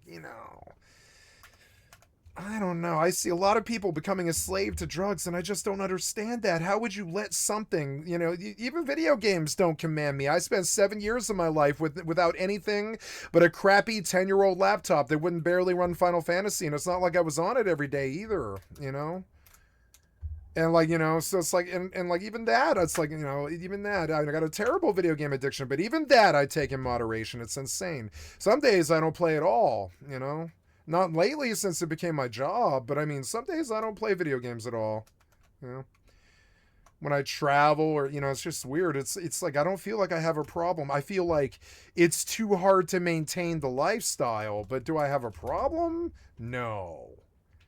It's too hard and expensive to maintain a lifestyle. My biggest issue with drug addiction, 2 issues, one is we don't legalize, so all these fucking shithead white people step on dope. They blame the cartels, but no, it's the white boys in America that fucking step on the goddamn dope. The cartel sells pure, or they wouldn't have customers. The cut comes from white people in America, right wingers. And it sucks. It sucks. And they do that shit on purpose so they can make more money because money's their god. That's my first issue with drugs, is it's mostly cut because the white boys who buy it from the cartels and shit step on it. Then there's everybody does. It's not just white boys, but it is the white boys at the mid-level that buy and sell to the boys in the ghetto, And it is white people that step on the dope. It's fucking shitty. It's not the fucking dealer. It's the fucking supplier that steps on the dope. That's a rich white man usually, or a white woman. And, you know, not always, but usually a rich white man or a rich white woman. I know because I know one, and I know what she does to the dope. You know, I'm not stupid. I don't blame her, but I don't like it. You know, I don't blame her. It's not my business to blame her. But I don't like it. You know, I don't like it. And, just saying, like, you know, the other problem is the legality of it. The police hunt me when I use it. They throw me in jail that I don't want my taxes paying for. The dope is garbage. It's cut to goddamn death, except for the fentanyl, which is the cut. And fentanyl turns you into a goddamn slave. And guess what? Fentanyl's been in the dope since 2012, something like 2012 or something like that. It's disgusting. It's been 15 years or something like that. That's white boys stepping on the goddamn dope. I know because I've seen it. I've seen white boys step on dope before. I've seen it before. And I'm sorry, but it is like that. That's my two issues. If you think that you can be... I told my mother tonight, she was like, I'm scared of doing opioids, so I'll end up a drug addict. And I was like, oh, you think there's still drugs on the street? How naive you are. Every last bit of dope on the street is mostly cut. You couldn't become an addict if you fucking tried, and I tried. Do you think I'm an addict right now? And she's like, no. And I was like, that's because the dope isn't real. It's not fucking real. Like he said, it's some fantasy. And so when you know a dope head, you should respect them, because what they're really addicted to is the strychnine cut. You know, there's no dope in the product they're using. What happens in real? Hasn't been since 2015. Is why I tried to commit suicide the first time like 10 years ago. Shit, when I was 27, longer now. But it's like, yeah, the first time I tried to commit suicide, I did so because I was like, oh, like I had my ex-girlfriend take me to a different dealer every single day. I dropped $100 for 30 straight days. At the end of it, I was just freaked out. I couldn't blame her. It wasn't her fault. She brought me to 30 different fucking dealers. She had the magic phone. She brought me to 30 different dealers. I was like, we have to find dope that isn't cut. And she was like, yes, we do. And I was like, this is going to sound crazy, but if I bankroll us, you know, will you hunt for dealers all over Denver that actually have real product? Because I can't stand doing cut dope that doesn't do anything to me anymore. And she was like, I can't stand it either. It's affecting my life and my happiness and everything. She was like, I can't stand that the entirety of dope is cut now. And I was like, I can't stand it either. Can you find a real dealer that has real product? She was like, well, no, but I can try. I was like, well, try, and I'm going to blow a lot of money here. We're going to go and try and find a real dealer with real dope. We couldn't. 30 days later, I was like, we haven't gotten high this whole month, have we? And she was like, no, it's entirely cut. It's why I keep coughing and sneezing. It's because I can't get well. She's like, I can't get well. I can't get well off this dope they're selling anymore. And I was like, I think I'm going to stop here. She's like, you're going to stop here? And I was like, yeah, I'm probably going to stop here. And I mean, like, for real. And my life just descended into madness. What happens if people basically start the process of... One of the reasons, you know, alcohol is such a big fucking thing is they don't cut alcohol. They don't cut alcohol like they do dope. But they cut the dope down to 4% or something like that. It's so disgusting. You know, just saying no. And fucking disgusting. You don't think being a drug addict is bad enough? You got to step on the dope and cut it to nothing, too? Fucking assholes. Among others. Fucking white boys. You know, and learning that you're not alone and working on giving up. You know, giving up. You think RMT is some Asian sweatshop? No. Statistics hit because they've been busting RMT for 30 years and shit. White boys in America. That you could do it yourself, because everyone's thinking, I got this under control. And you go to those and, you know, you find other people who've done things that make you look Amish. Fucking, you know who the lead RMT guy was, right? He's a big hero of mine because he quit. You know, he quit doing RMT and he went to become a streamer. It's one of the reasons I became a streamer. Shit, his name is Marquis Dragon. Marquis Dragon, right? Marquis Dragon, right? This guy. This is the guy who was this guy ran Susan Express. This guy. See him? Does he look like an Asian sweatshop to you? This guy ran Susan Express. Howdy. And the other one, what's the other one? Not IGN, but yeah, well, back in the day, IGN became a gaming rag, or no, sorry, the name IGN got taken by a gaming rag, you know, Gaming Monthly or something. I can't remember what it stands for. And it's like a website thing that works for YouTube, or no, that works with YouTube to do gaming reviews and shit. But the original IGN was a fucking RMT store, like Susan Express, and it was run by this guy. Does he look like an Asian sweatshop to you? No, it's a fucking white guy stepping on the goddamn dope and on the fucking currency as usual. It's white guys. So that's him. Where do you think he got all this stuff that he's got? fucking WoW Gold and EverQuest Platinum and fucking UO Platinum and fucking, you know, fucking, this is the guy. This is Susan Express guy. He's a white guy from fucking Florida. We blamed China for that. We do that a lot. We blame China a lot for what white boys in America do. I want to talk about fucking dumb. And I like that guy too, because he quit, you know. I was so... But when I first found him, I was like, who is the worst RMT in history? And guess who pops? Fucking Marquis Dragon, white guy from fucking Florida. In denial, I was in the Suez. I love Marquis Dragon because he quit, you know. I'm not trying to talk shit about Marquis Dragon, but there's this weird, crazy, shitty fucking right-wing assumption that all the dope is cut by cartels and sold by cartels, and all the murder is done by black people in the ghetto, and all the fucking dope is stepped on by black people or something like this. No, it's a rich white guy in Florida. Out there. It always is. It's a rich white. If it's not a rich white guy, look at Cocaine Cowboys. Half of those boys were white. Half of them. Bottle of vodka that was in the refrigerator, and I would actually, you know, kind of drink. By half, I mean 50% of the terrible Miami drug dealers. 50%. You would think it would only be, you know, it would be like 7 or 8 races, and it would only be like 10 or 15%. But no, 50% of the fucking drug murders in fucking Miami were white boys in the 80s. I know, because you can watch the Cocaine Cowboys 1 and 2. First one was about a white guy. Second one was about La Madre, the fucking grandmother and stuff. She was a nice Cuban lady, but like, you know, and she got busted and she quit. But like most of the white boys just kept doing it, kept stepping on the dope, turning people into slaves that can't even get the dope that they're addicted to. Fucking shitty white boys. I'm thinking no one noticed. That's why he's so depressed. He knows that white boys did all this. I'm depressed because of it too. I'm not depressed. I'm happy. But you know, but I know to be happy as opposed to being depressed, because I know what damage the white boys have done to the fucking world. I know what it's been. A lot more than any other race. Oh, what color was Hitler? Until it gets down to the very bottom, going, I don't know what happened. And you're drinking things. This isn't some anti-Caucasian thing. It's an anti-step on the dope thing, which is what white boys do. Fuck white boys. No one notices, and then sometimes you put water in there, and then you realize, idiot, water freezes. Yeah, there's a sadness, and then you have to go. Then there's also hope.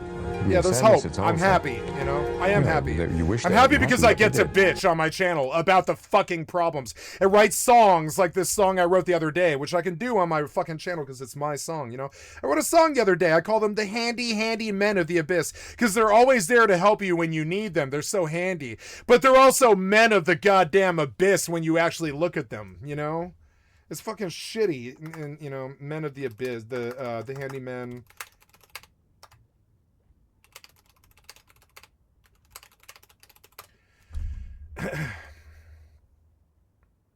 Yeah. This is me talking about him. I don't want him around me. Fuck him, you know? Skycatlive. Yeah. I love myself. God, I want to jack off to this video. I'm going to. I'm going to jack off to this video. I'm so sexy. Look at me. I got such a fat face. Anyways, I'm not going to listen to the song because it takes me off track here. And the purpose is to make you different. It's that idea of you're back and you realize the thing that matters are others, way beyond yourself. Self goes away. Ego, bye-bye. Realize there are a lot of amazing people out there to be grateful for, and a loving God. And that, other than that, good luck. Good luck. Stand-up is how comedians process things that are painful. Yeah. But does that mean we have to wish more painful things on you? You don't have to. I find them. How long I find them. It wasn't. I mean, you learn to play with yourself, pardon the pun. But you adapt your imagination. Pardon you find yourself. a way of getting through it. And then later on, you know, he was good at it was comedy. very interesting and how it formed who and what I But am. he also was very good at repetition. All of his lines are stuff that he wrote when he was writing comedy routines. I guarantee it. created a lot of characters, did you? Yeah, little things that didn't really surface till college, where all of a sudden I realized I had this mimicry, this ability to, because I think I've been kind of listening and absorbing all that stuff, and then in college I had a chance to release it. There's certain fears because there's you find the freedom of expansion. I mean, the ability to move and do things I used to love to do, like skating in Venice Beach in California. I used to love that. That was a lot of fun. Used to love that. It was a lot of And now fun. It's real hard because you get stopped. Boring, and people. Sometimes you feel kind of like a freak of nature. Because you'll stop to make a phone call, all of a sudden there'll be 50 people kind of standing around the booth going. And I think sober and also able to experience Yep, life. I'm scared of this. I Really chose a career that might fucking force my life to be like that. And I really try to do. This song is proof of it. I try to do things to fucking avoid it. Like this song, I know most people can't stand this song. It's a song that would never ever be on the fucking radio. It's not radio friendly. I'm not radio friendly. I don't like this shit on the fucking radio most of the time, you know? Occasionally some pop banger will be really good, like moves like Jagger, or I don't know, like, you know, Bitch I'm Madonna or something like that.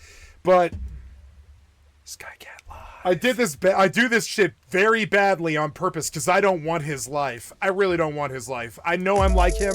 I don't want his life. I really don't. I don't want his life. So I do busted down, broken ass blues trap. And fucking, I call the developers shitheads to their fucking faces. I don't care.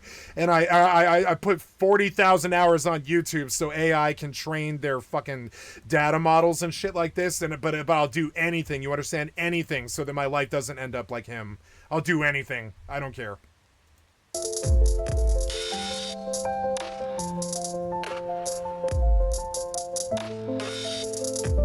I love how fucking dissident this song is, like, just completely offbeat. This song is offbeat. I love how crazy it is. It's like fucking sex for my fucking ears. And I guarantee it only sounds good to me. I guarantee it.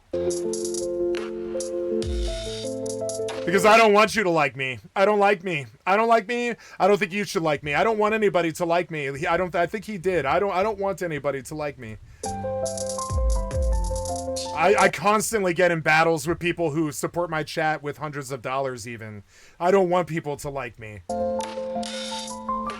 Please stop putting me around these handy men. I really, really don't like men, and it comes out when they can see I have 0 to negative interest in them. It becomes my fault somehow when I never ever should have been around them in the first place. I have PTSD. A man tried to kill me, destroyed my life. Have daddy issues with abandonment, issues with men who beat me, broke my bones, chased me like prey, and left me beaten to die in jail cells and paddy wagons. Every time I see one of them, it's the first thing I even think of. I really, really hate them like I hate rapists and Nazis. For to me, they're all the same thing.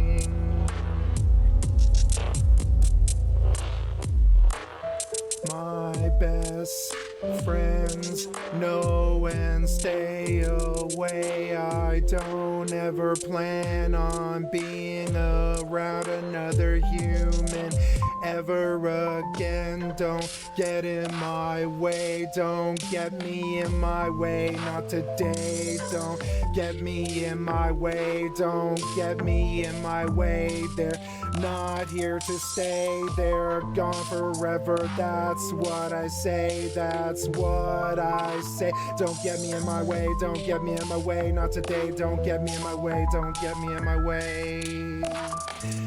None of this is your fault, and you couldn't know how bad this is for me. But even being around them is really, really bad for me. It makes me feel incredibly unsafe and unsure, and like I'm falling down to the streets again. Please stop putting me around them. It's not you or them, it's me. This is a bad trigger. They warned me to warn you. Said with love and a smile, with the best explanation I can give. How many of these handy men should break my spirit before I fall? How many more must I suffer before they'll leave me alone? I really don't want it or them around me. It's just 'cause they can see I'm a freak. Something's wrong, I'm a broken freak. Don't get in my way. Don't get in my way. Not today.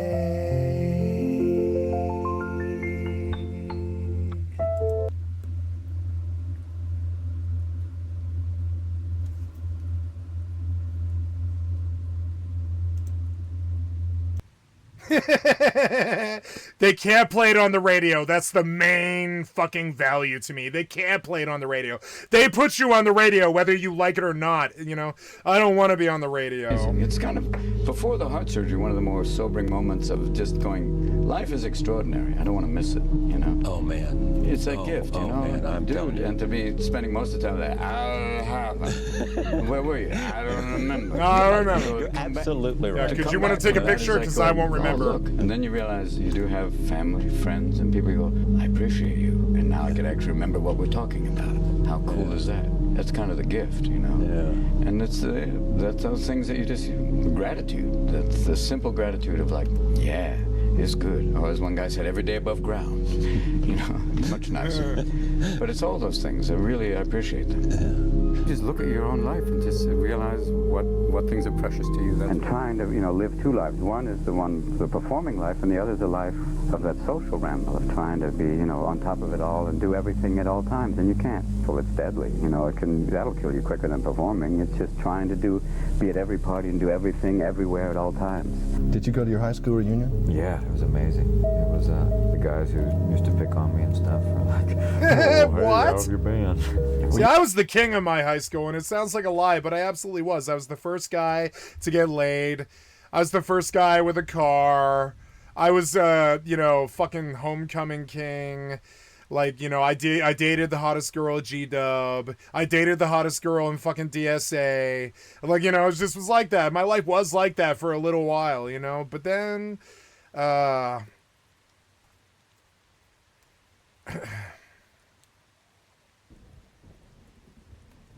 the first really bad thing to happen was my best friend moved to California and I was in love with her.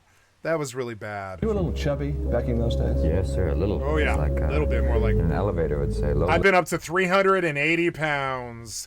In the last 5 years, too. I'm down to 258 something, 264 or something. Them and see me. It was like, I was a little fat. This is before high school.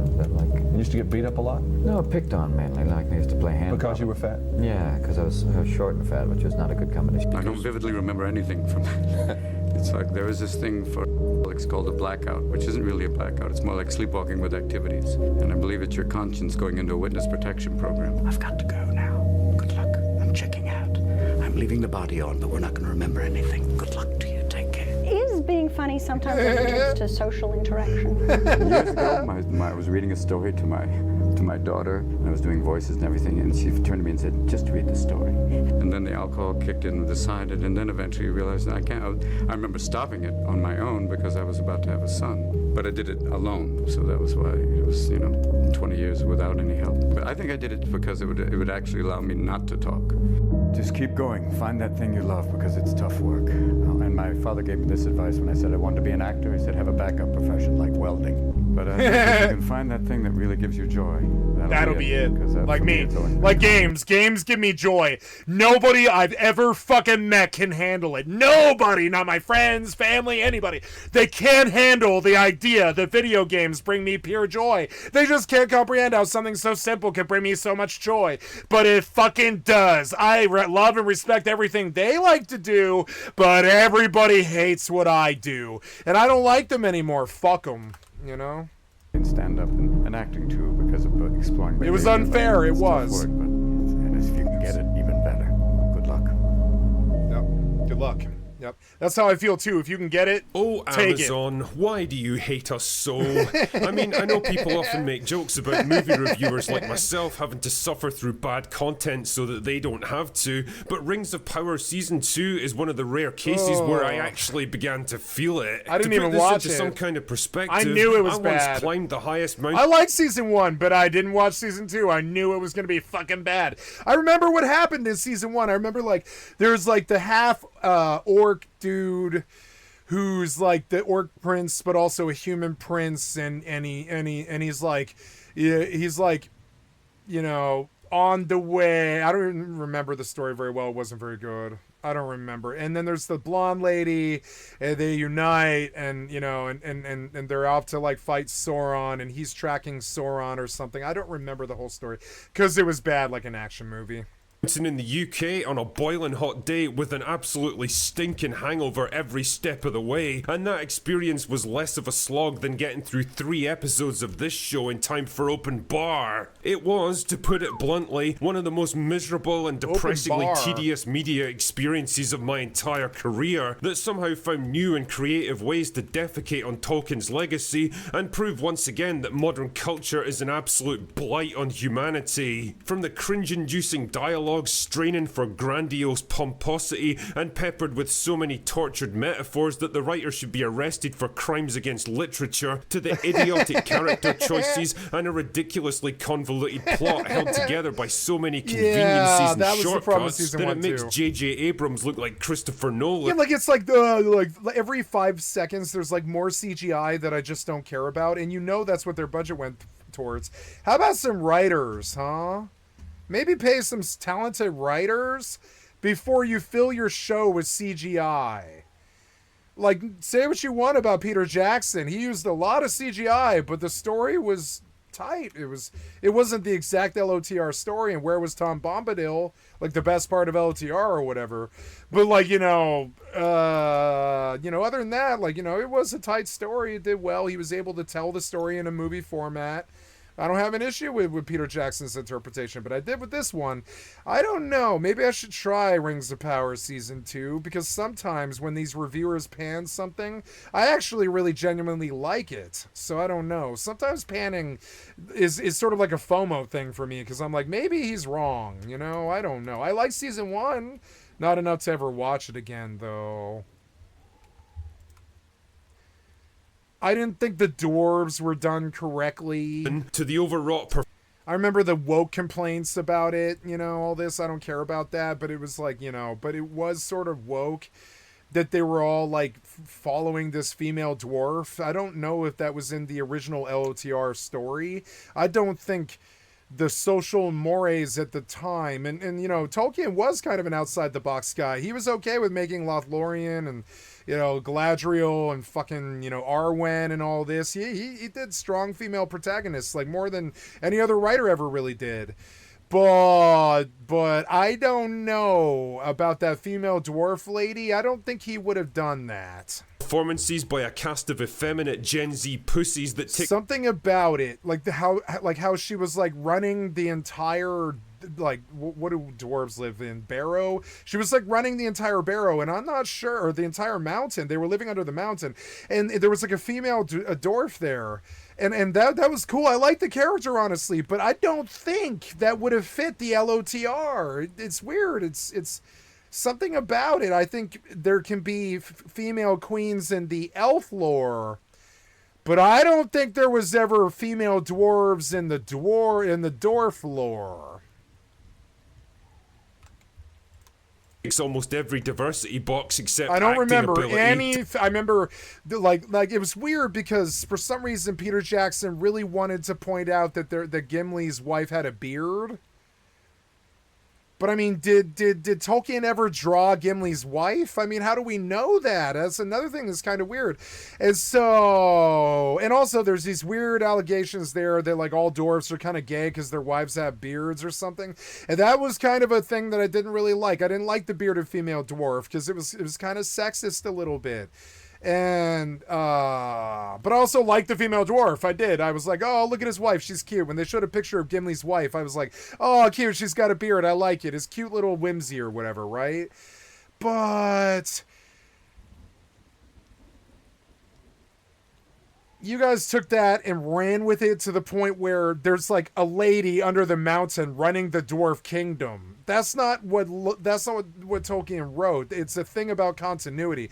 That wasn't ever reality. And honestly, he was the kind of guy to do that. He wasn't afraid of doing that. He did that with the elves. He did that with the humans. But for some reason, he decided that the dwarfs were a little bit more male dominated. That was how he wrote it. But you guys went against that. And yeah, any LOTR fan is going to rankle against that. Like rankle. They're not going to like it, you know? Oh, this pig. I don't have him macroed. See, there's all these risks that you have to worry about or you just die. I like that, though. So here we go.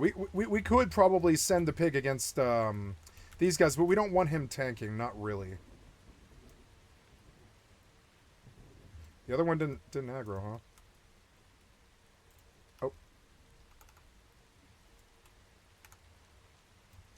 Oh, I hit the pig, didn't I? God damn it. They move their head and you shoot the pig. It's so annoying.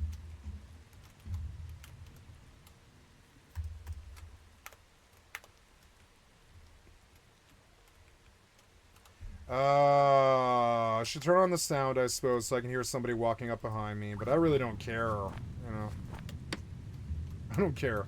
Honestly, I want to turn it down, though. I don't want the screams of the guys dying, like, interfering with the ham-fisted direction and oversaturated cinematography that's so dark, you literally can't see what the fuck is even going on half the time. It all adds up to $1 billion slab of arse cancer that shames the legacy of Lord of the Rings and makes a complete mockery out of everything that Tolkien stood for. Put another way, The Rings of Power Season 2 fucking sucks. Now, I'm gonna do my best to summarize whatever passes for a plot here, but in the interests of my own sanity, I'm gonna speedrun this shit, because the less time I have to spend talking about Rings of Power, the better. Anyway, allow me to give you the meat and give it to you raw. The show gets off to the worst possible start by devoting a good 20 minutes to an extended flashback sequence explaining how Sauron got betrayed by his own lieutenant and eventually got reborn as Halbrand before running into Galadriel.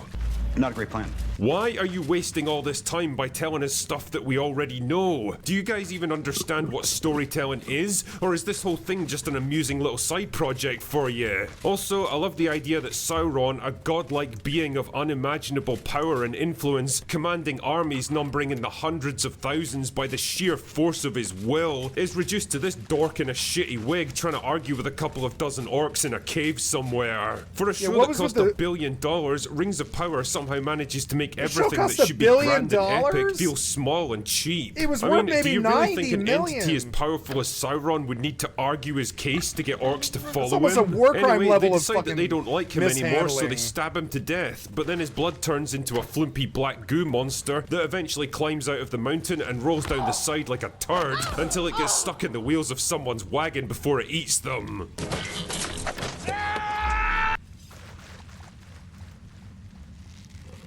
Damn it.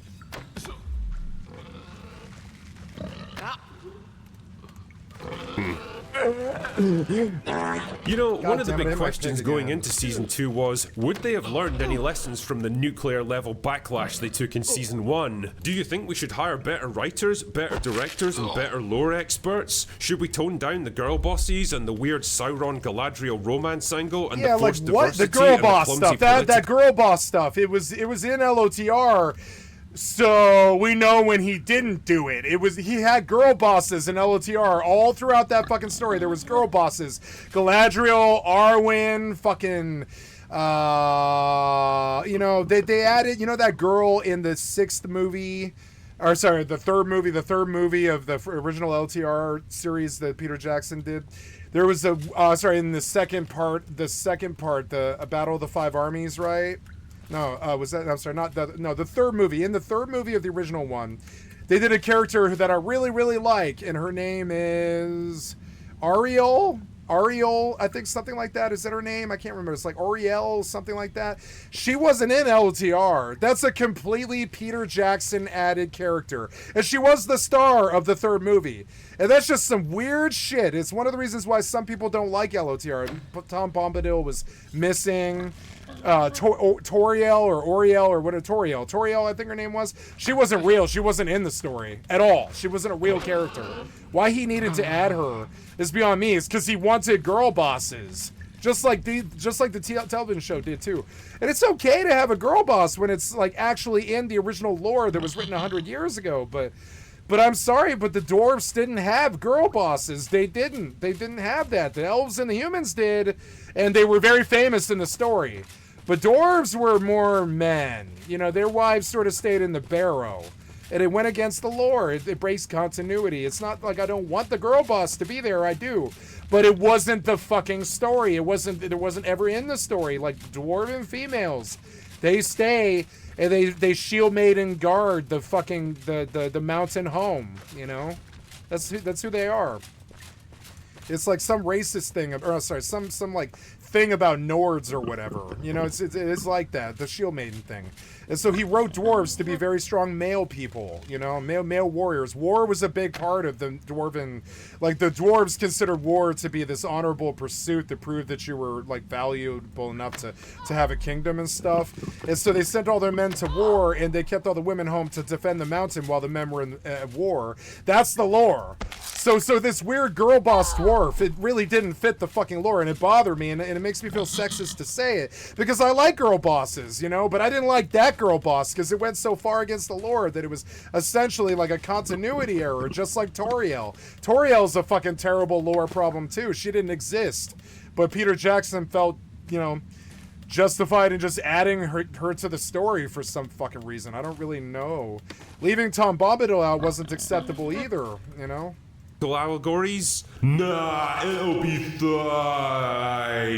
Everything that was bad in season 1 is somehow even worse here. There's all the usual tropes like the girl bosses who fight and strategize right alongside the men as if that's normal procedure. The modern metropolitan diversity projected hilariously like, onto Northern European medieval do cultures that totally don't support. But it's also inaccurate to say that the girl bosses are there. Like you know, the first time we ever saw that in modern media was like Princess, you know, Leia. Like Princess Leia would attend like the Reb, like, you know, meetings where it's a trap, you know, Admiral Akbar and Mom Mothra or whatever her name is.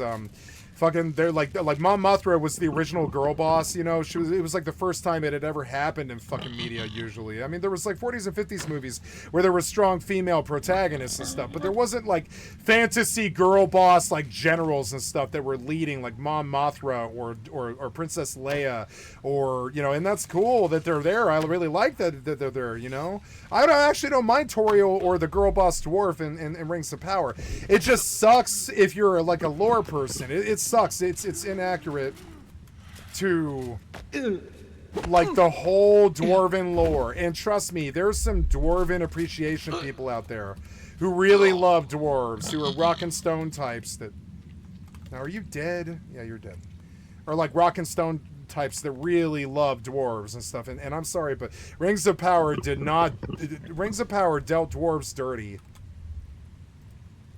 Right alongside the men as if that's normal procedure. Yeah, like, it's okay to have strong female protagonists that go to war and lead like generals and stuff. It's just not very normal. It's sort of like, you know, it's sort of like, it would be like, the same thing would be like if you showed pictures of people's houses when you were doing a movie, and in every house there was a Cornish Rex. You know? You're like, why does every house in this film have a Cornish Rex? I don't know if you guys know what a Cornish Rex is, but it's like this furless cat. It's a furless cat that's only skin, kind of like Shar-Pei's, like the Shar-Pei the dog, right? And it's like this like hairless cat that has a very strong personality, and they're very interesting cats, and they're proof that cats are primordial animals that used to be other marsupials before this or whatever. They're fucking crazy or whatever. They're not marsupials, but they look like marsupials. And you got the big old ears and everything, right? So it's okay for houses to have Cornish Rexes in them. But there were so many girl bosses between the Peter Jackson movies and the fucking the television shows of Lord of the Rings that it just sort of stands out. It would be like putting Cornish Rexes in every house in your movie. It doesn't really work. You know, there wasn't that many girl bosses in the LOTR story, but they seem to be really, really pushing that woke thing. And that's okay, but it does go against the lore. He wrote the lore with logic in mind, which was, you know, the male dwarves have to go very far away from their mountain home if they want to wage war on other dwarven tribes or other races. So they do. Who takes care of the home and the mountain when they're gone? The dwarven females, so they're known for war, but they're not known for leaving the mountain. Metropolitan diversity projected hilariously onto Northern European medieval cultures that totally don't support it, but bizarre. Yeah, it's weird. There was like stuff that he was true about because he was an Englishman, you know, Tolkien, that should be respected because some of that is cultural stuff. It's okay. I mean, it's awesome that you made girl bosses because it's like, you know, because LTR is kind of a sausage fest. You can do whatever you want to do with your art, you know. I don't really have an issue with it totally. It's their business to do so. If they want to make movies and television like that, they can make movies and television like that. But it rankles because it goes against the lore so badly that it makes you shake your fucking head. Like, why are there so many Cornish Rexes in every house depiction? It's weird. It's not normal. Absent from the Middle East. Like that's a normal practice to have girl bosses leading war. It happens. You know, look at Joan of Arc. It fucking happens, but it's not, you know, but it's not common. That's what makes Joan of Arc so interesting. Western cultures where it would actually make sense. The cheap looking sets and the actors who look like they're allergic to testosterone, but that's just what we expect from modern Hollywood. The dialogue is so clumsy and long-winded and pompous, so blatantly. I'm scared that I'm essentially violating DMCA just by watching this, so I'm gonna leave it in the background. I think listening to him's fine, but watching it is kind of like DMCA violation. Trying to replicate the epic tone of the books that I can't believe how much of this he's getting away with too. I'm surprised that they don't sue and DMCA him, because there is so much goddamn Rings of Power in this that he just did not get permission to use. And he uses a little trick, which is turning the image backwards. But it doesn't matter, it's still IP theft. And I don't like IP theft. You know, I don't like the fact that they're so litigious about IP theft. But I mean, you know, but it's not really his property to use either. There's a reason we have IP laws. It's not his property to use. So it's like, I see both sides of it. I'm like, this is cool that you're able to do this. And I really hate DMCA. But it's also like, do you have permission to use this guy's work? Because if anybody ever used my song that I just played on my channel and flipped my image around backwards or whatever, I would be fucking pissed. I'd be pissed if they were trying to make money off me anyways. Actually had me gritting. That's my shit. I made that shit. You know, that's how intellectual property is for artists. We're kind of jealous about our shit. We're kind of, you know, uptight about our shit. We're kind of, you know, we're kind of possessive about our shit. We don't like IP laws like being violated because, you know, like, that's our shit. We made this. It's not some joke. We live off this stuff. If you don't buy it because you stole it, and I'm not one to talk, I'm a torrent user, but, like, everything that I like, I buy. You know, that's the difference. I have 2 copies of everything. The copy I stole so I could see if it was good or not, and then the copy that I buy because I liked it. You know, and if I don't like it, I don't buy it. You know, I think demos should be not only legal for everything that we sell, but I think it should be forced. Like before any video game is ever sold, I think it should be required by law to be a demo. It's not, and it's a problem. Teeth. Even Ian McKellen couldn't make verbal diarrhea like this sound good, and no offense to the actors, but they ain't exactly on Ian McKellen's level. In fact, no, fuck it, all offense to them because they suck at their jobs. Yeah, they've had like 2 years to up their game, and if anything, they come across as even worse than before. Yep. Characters range from idiotic to the point of actual medical retardation to making such insane leaps of logical deduction that it can only ever be in service of the plot. Writing sophisticated characters like elves is always going to be a challenge because each of them has got thousands of years of wisdom and experience to convey. And well, this show is proof that a character is only ever as smart as their writer, and that ain't much. I never realized how really amazing it was that Tolkien managed to do the elves as well as he did, because if you think about the lore that he made for them, it is hard to do an elf. It's fucking hard. They have thousands of years of knowledge. I didn't even think about that. So every time, you know, like Legolas speaks or something, There's like 1,000 years of knowledge in it or something like that, and it's fucking crazy. That's hard to write. That's hard to write, and it's hard to manifest. You know, I never really realized that. He's got a strong point there. Elves are hard to do. Like if you do them true to the LOTR lore. You know, it's weird, but World of Warcraft elves are actually fairly true to the LOTR lore, believe it or not. The World Tree, Teldrassil, Yggdrasil, all that stuff is all LOTR lore about elves. You know, that's where they got it from, you know. And it is a little bit true to form, actually. It's funny. Like, I would say that, honestly, I would say World of Warcraft got elves better than, like LOTR movies did. Because we didn't get much elf stuff. We did, but, you know, there was some visits to, you know, to the elven city, what's it called, you know, Rivendell. But, you know, and it was good. It was a good part of the fucking movie. He did justice to the elves, Peter Jackson. He absolutely did. But, you know, but not the justice that Tolkien did. Man, I can shoot far away. I actually really love that. Most MMOs will not let you do this. God damn it. I hit his leg. I hit his lower body. Fuck.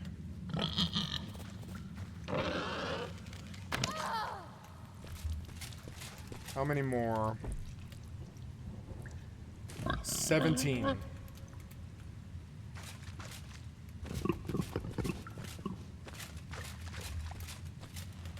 Maybe I should go down and kill the boss. Nobody's here. I'm gonna stay here for like an hour until I'm done. Then there's the morality question. Season 1 had only a tenuous understanding of the morality of Tolkien's world, and that understanding seems to have come